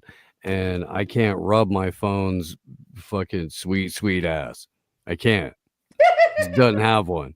It doesn't. They probably make a phone case that is like, like it ain't gonna happen, dude. It ain't gonna happen. I'm never gonna be able to grab my phone's titties.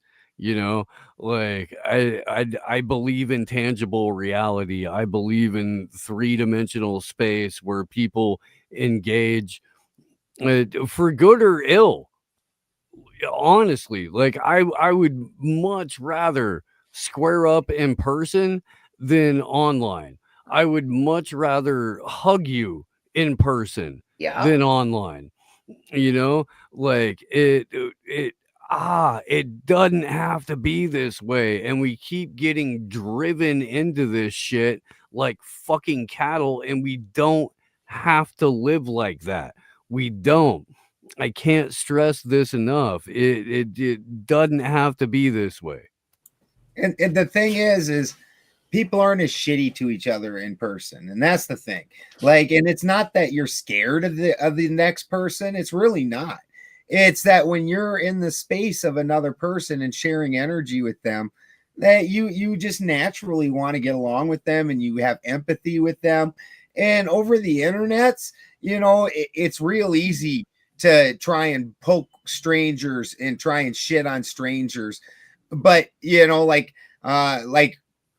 ortho bros who run around thinking they're real tough, they really enjoy picking on young leftists, have never experienced the world. Most of them are girls, and you wouldn't feel so cool about making a girl cry if you were standing there next to her and telling her and just sitting there shitting on her. In fact, I think half you ortho bros would try and sleep with her if you could, but because exactly. But on the internet, because you guys are ganged up as a little team, and because you've like disconnected from the reality of it, you feel like you could just be this little fucking pack of hyenas.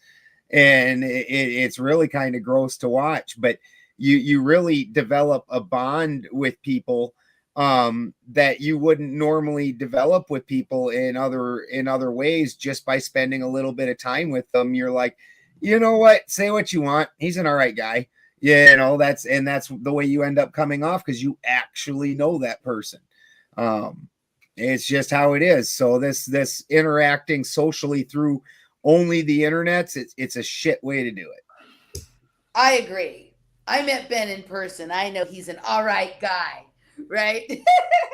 Emily and I have spent time in person, intend on doing it again. We love Emily. We love Laura. It's and that's what happens when you spend time with people.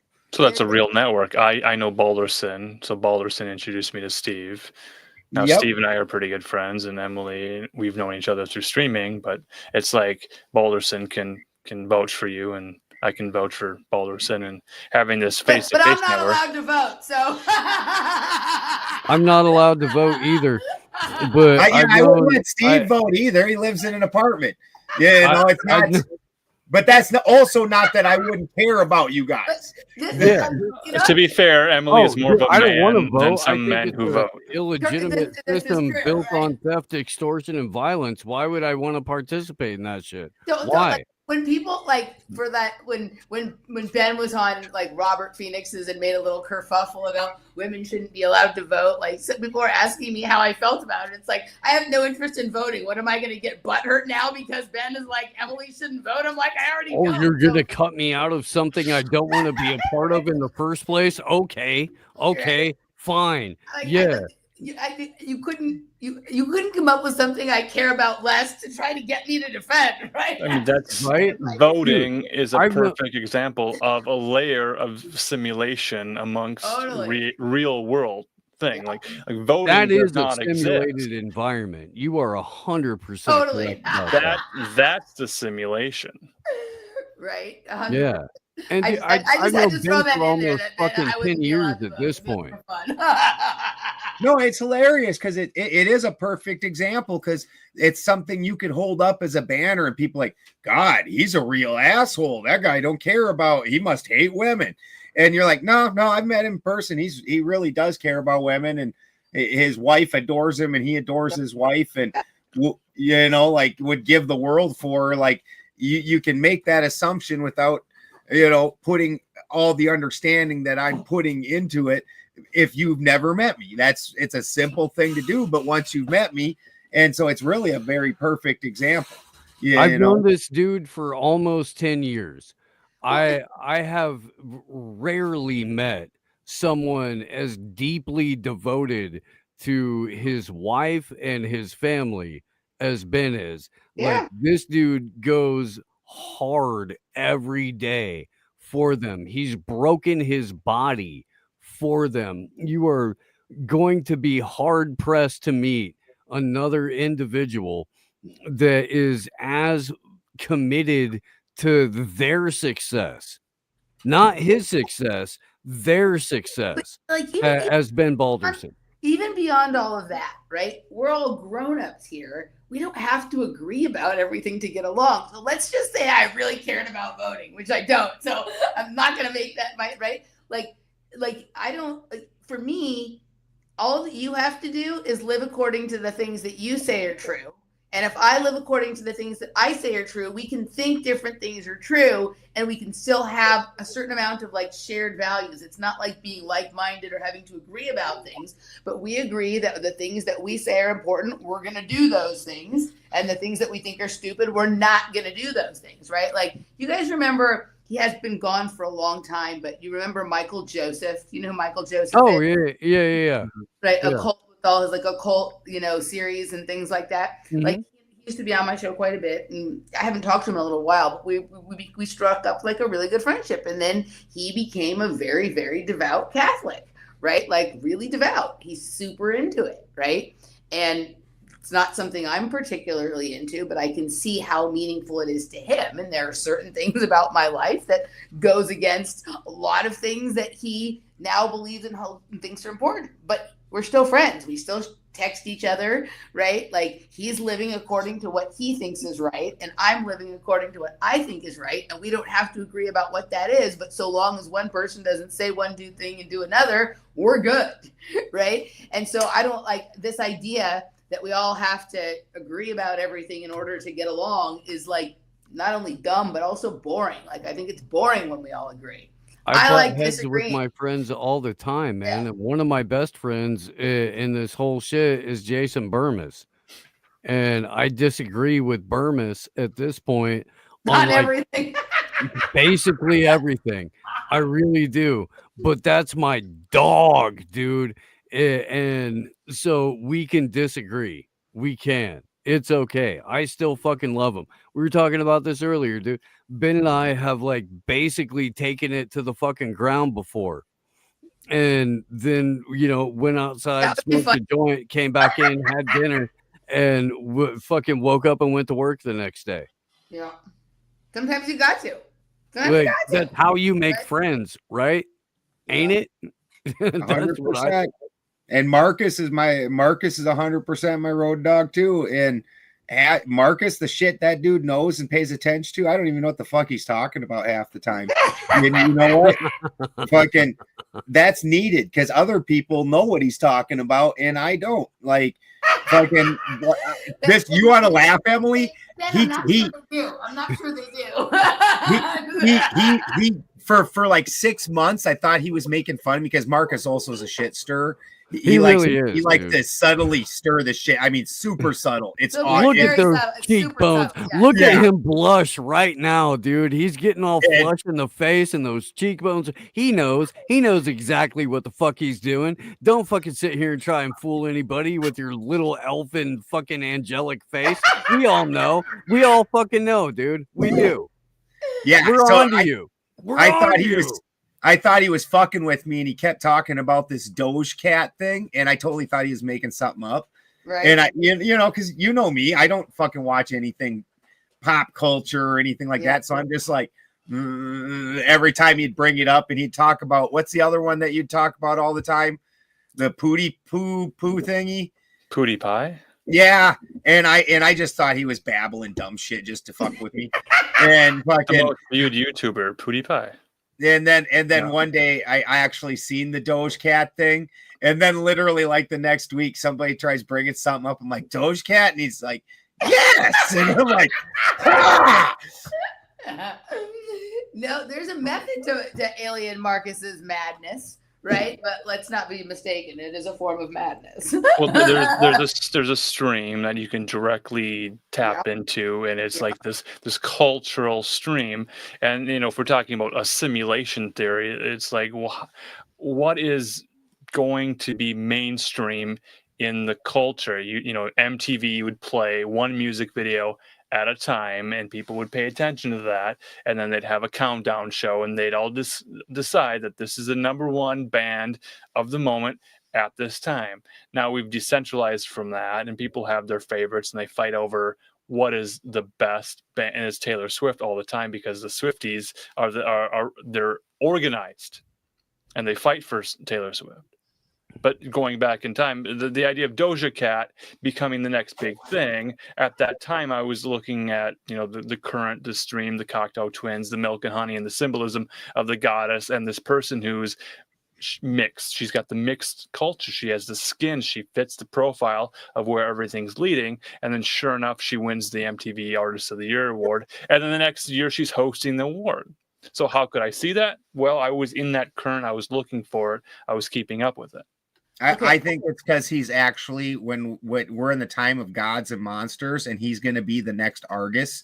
And I think in that room behind him, in front of him, where you guys can't see, it's actually nothing but hard drives, similar to like the fucking Homeland Security thing there in Lehigh, where it's just like a bank of hard drives, and there's actually invisible cords going to them from Marcus's brain. Have we considered the possibility that Marcus just likes really shitty hip hop?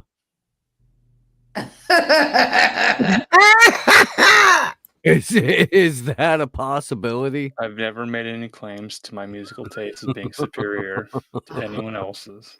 I know for a fact that he likes Christian music. Yeah, hey, Don't look, get him I'll started. bang Striper all day. I will. That again, that's a worldview, and We already know Steve's got piss poor taste in music. He doesn't even understand that Bruce Dickinson is definitely the best. Of all Your time. wife has told me personally. You know what? My wife listens to Pink.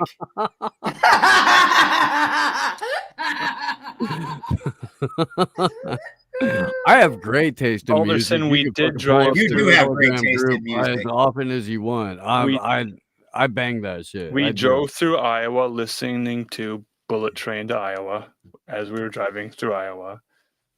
You have to listen to William Elliott Whitmore while you're driving through Iowa, because that's You put Iowa. it in the chat. I've I never did, heard of man. William I did. Elliott That's Whitmore. a friend of my brother who passed Yeah. away.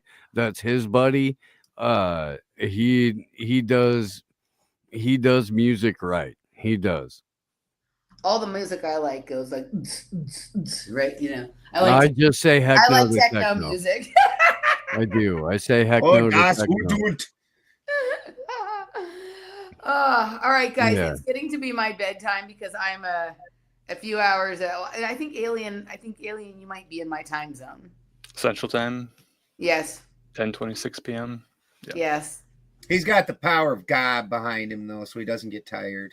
Ah, Thank you so much for coming in, Emily. It was fantastic, as always, having you, and can't wait to either podcast or in person hang out with you again.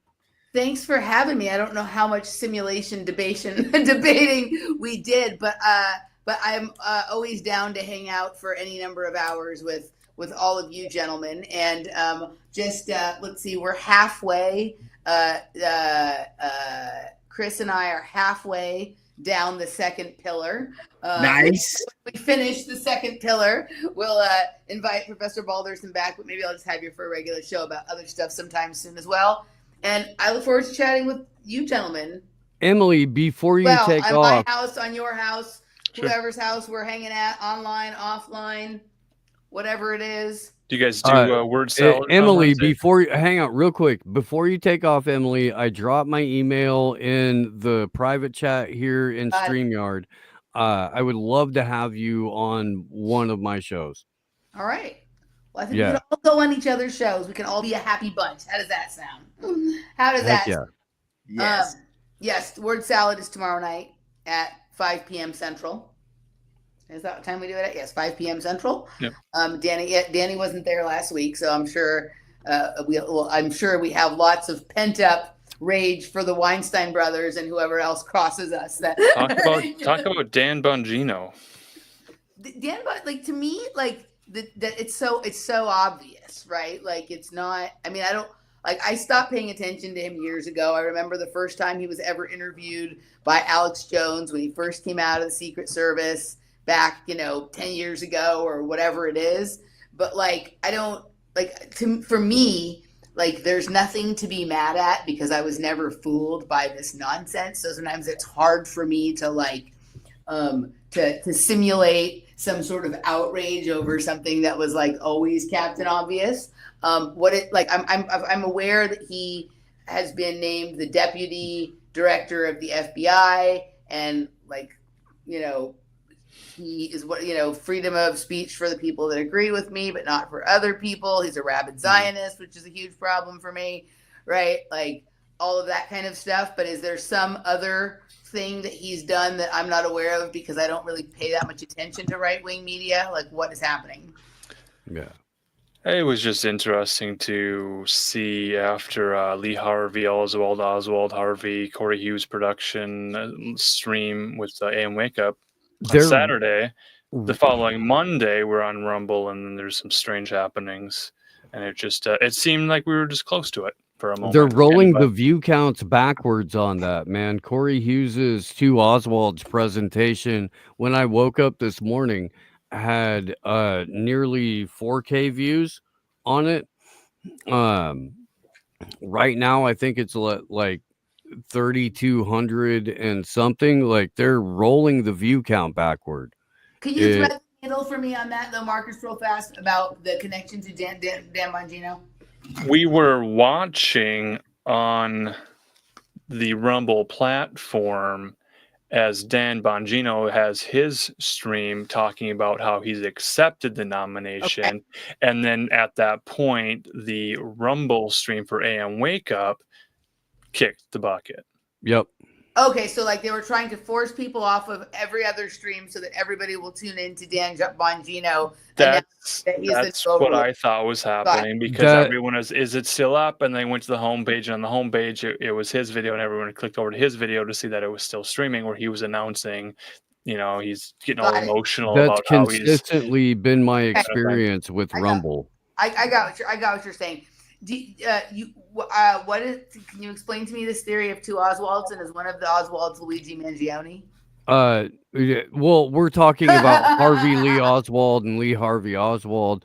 Luigi, freaking Alfredo or whatever, I think is a complete fabrication. Luigi's Mansion is a horror game produced by Nintendo. Luigi's Mansion. Exactly. Also, there's a number of ways you can go with the Luigi Mangione thing, and I've gone down lots of them. The name game is fun to play. But name Mangione literally is non-image. This is none of those pictures are real. all the pictures they showed while they were hunting for him, they're all different people. They're not the same. 100%. Right? Like, so there's that. I have a lot of other little theories, but yes, I agree with you. Yeah, no, I think the whole thing is an entire fabrication, and I think it's meant to further like distract and divide. And as far as I can tell, there's no actual proof that Brian Thompson was shot. And so it's a whole ball of wax. It really is. Please come on, let's talk about it. Like let's air that out. I want to get into that a little bit, especially with somebody like you that has these thoughts and has looked into some of it. So let's set that up. Love to have you on for that. We'll do it. All right, gentlemen. Thank you so much. I love spending time with you. We'll do it again soon. Have a good night. Bye, everybody. Thank you. Night. Thank you. Thank you, Emily. Emily Moyer, everybody. That was freaking Always fun. a blast. Yeah. We got to find ways to play with this simulation and see if it is a simulation. Oh, Okay. wait. No. What were you? When I go to leave the studio, it was like, do you want to leave and upload? Someone once told me. Oh, not to- because we got local recordings on. So the all that does is if you've not used StreamYard, Emily, I can't remember. You don't use StreamYard, do you? I don't use it, but I've been on other people's shows with that, and it doesn't usually do that. Riverside. Okay. All this doing is it's taking and recording individually in each of our shows, and then it stitches them back together after we end it. So that way, if somebody has a little bit of issues, it takes those out and fixes it through other people's streams. And also, if you I'm messing up for you guys, just push yes when it asks me to do that. Okay. Yeah, and if you want clean audio on your end, if you wanted to rebroadcast or redistribute or anything like that, it gives you the option to do that from here. Okay. Yeah. All right, guys. Good night. Thank you. Bye. Night, Emily. Thank you.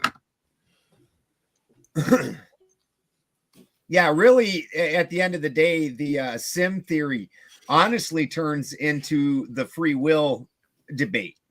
Is if you believe, is it fated or is there free will?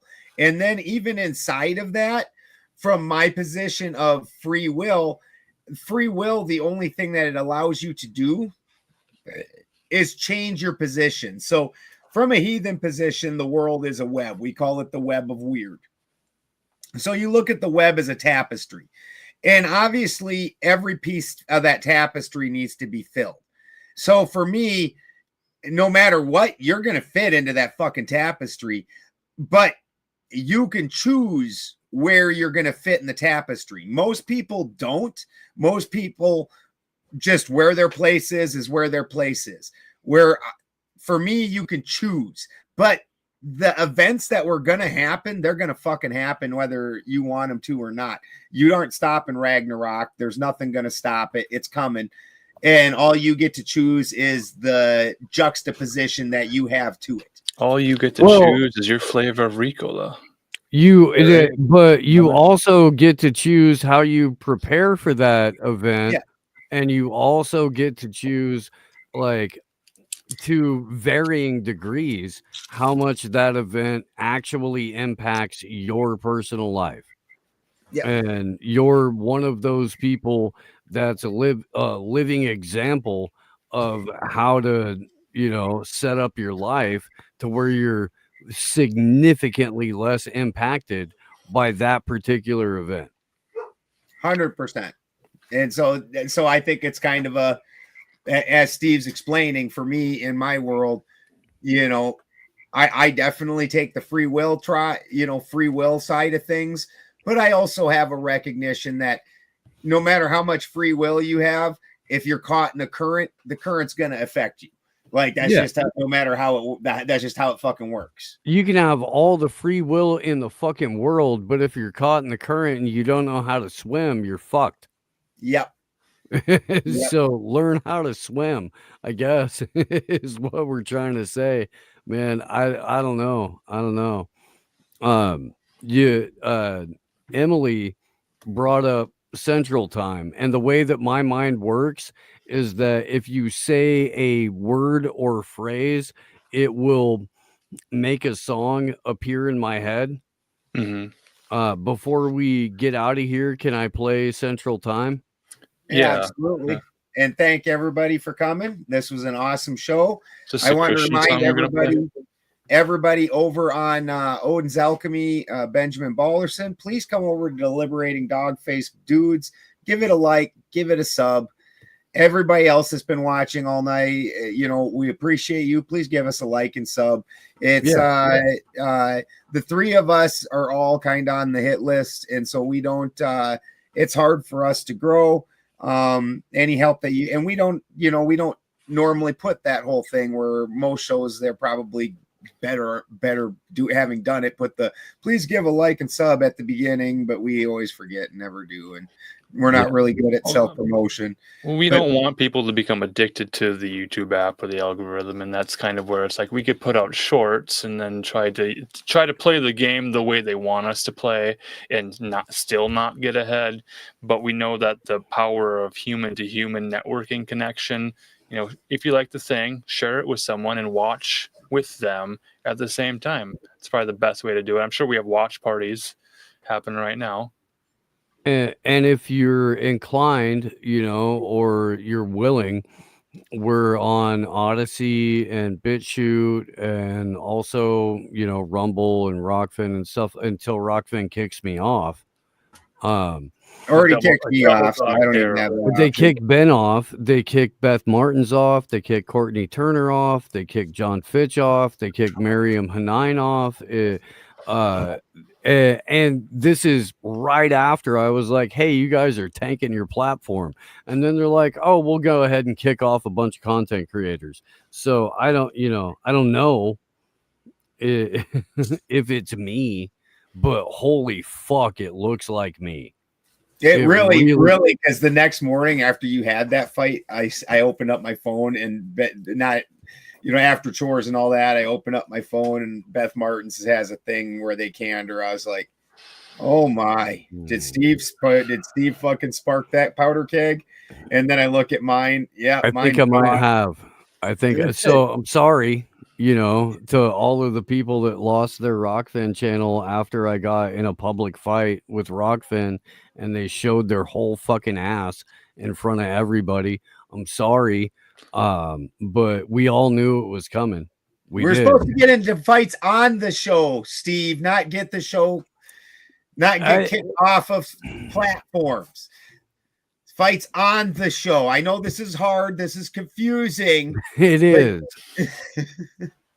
I'm a simple man with a simple brain, and some of these things are beyond my capacity. I needed to clarify. We need to put the lanes in here. Anyway, we were talking about Central Time, so this is where my head went.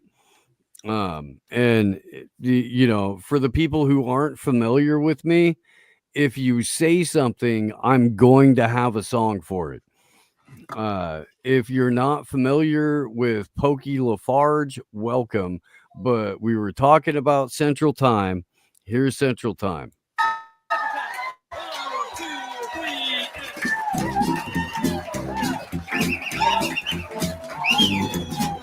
Missouri is my right arm, the Ohio River is my left. I'm living on the Mississippi River where I know life is the best. I don't mind the West Coast, and I don't mind the East Coast. No, baby, I ain't gonna live on no coast. Take me back, cause I'm just a plain old Midwestern boy. What am I doing just to get on Central Time? People said that the Mississippi River is the backbone of the nation. What I'm saying now, they can say whatever they want and won't disagree with your statements. I see people working hard as ever. Oh yes, just wonder what I can do to make your life better. Tell me, well, I'm just a plain old Midwestern boy. What am I doing just to get on Central Time? Well, I won't worry if the world don't like me. I won't let them waste my time. There ain't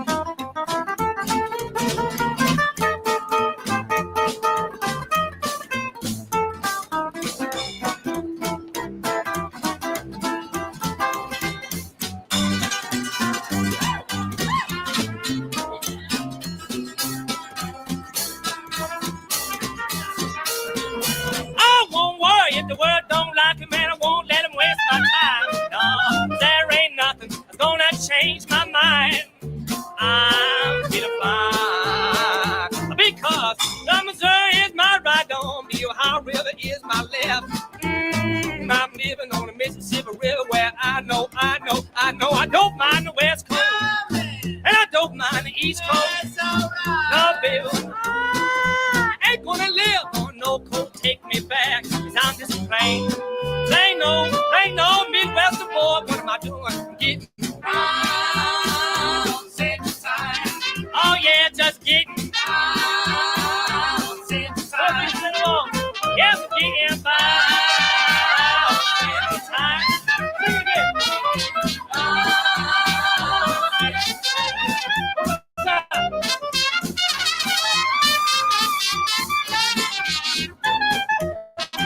All right, we're closing the day now. Can you hear me?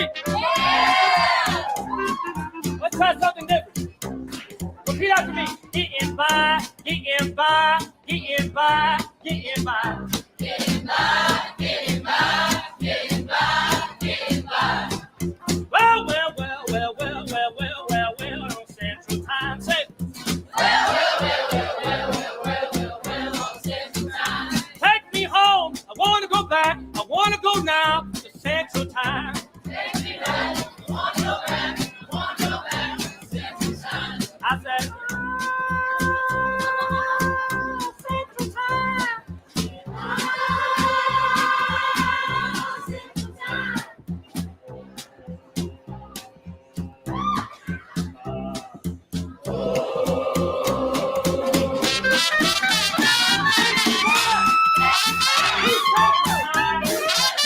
Don't have to be anybody more. I don't have to live.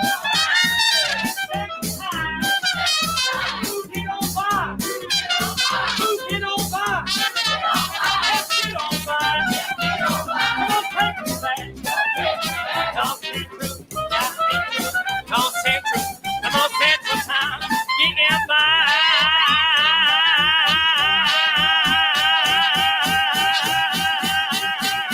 Yeah, want to go back.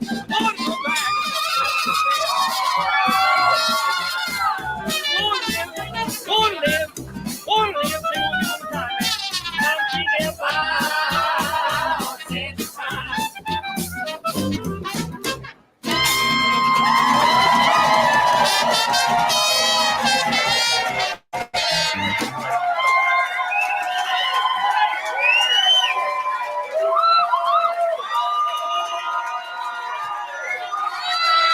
I want that guitar so bad.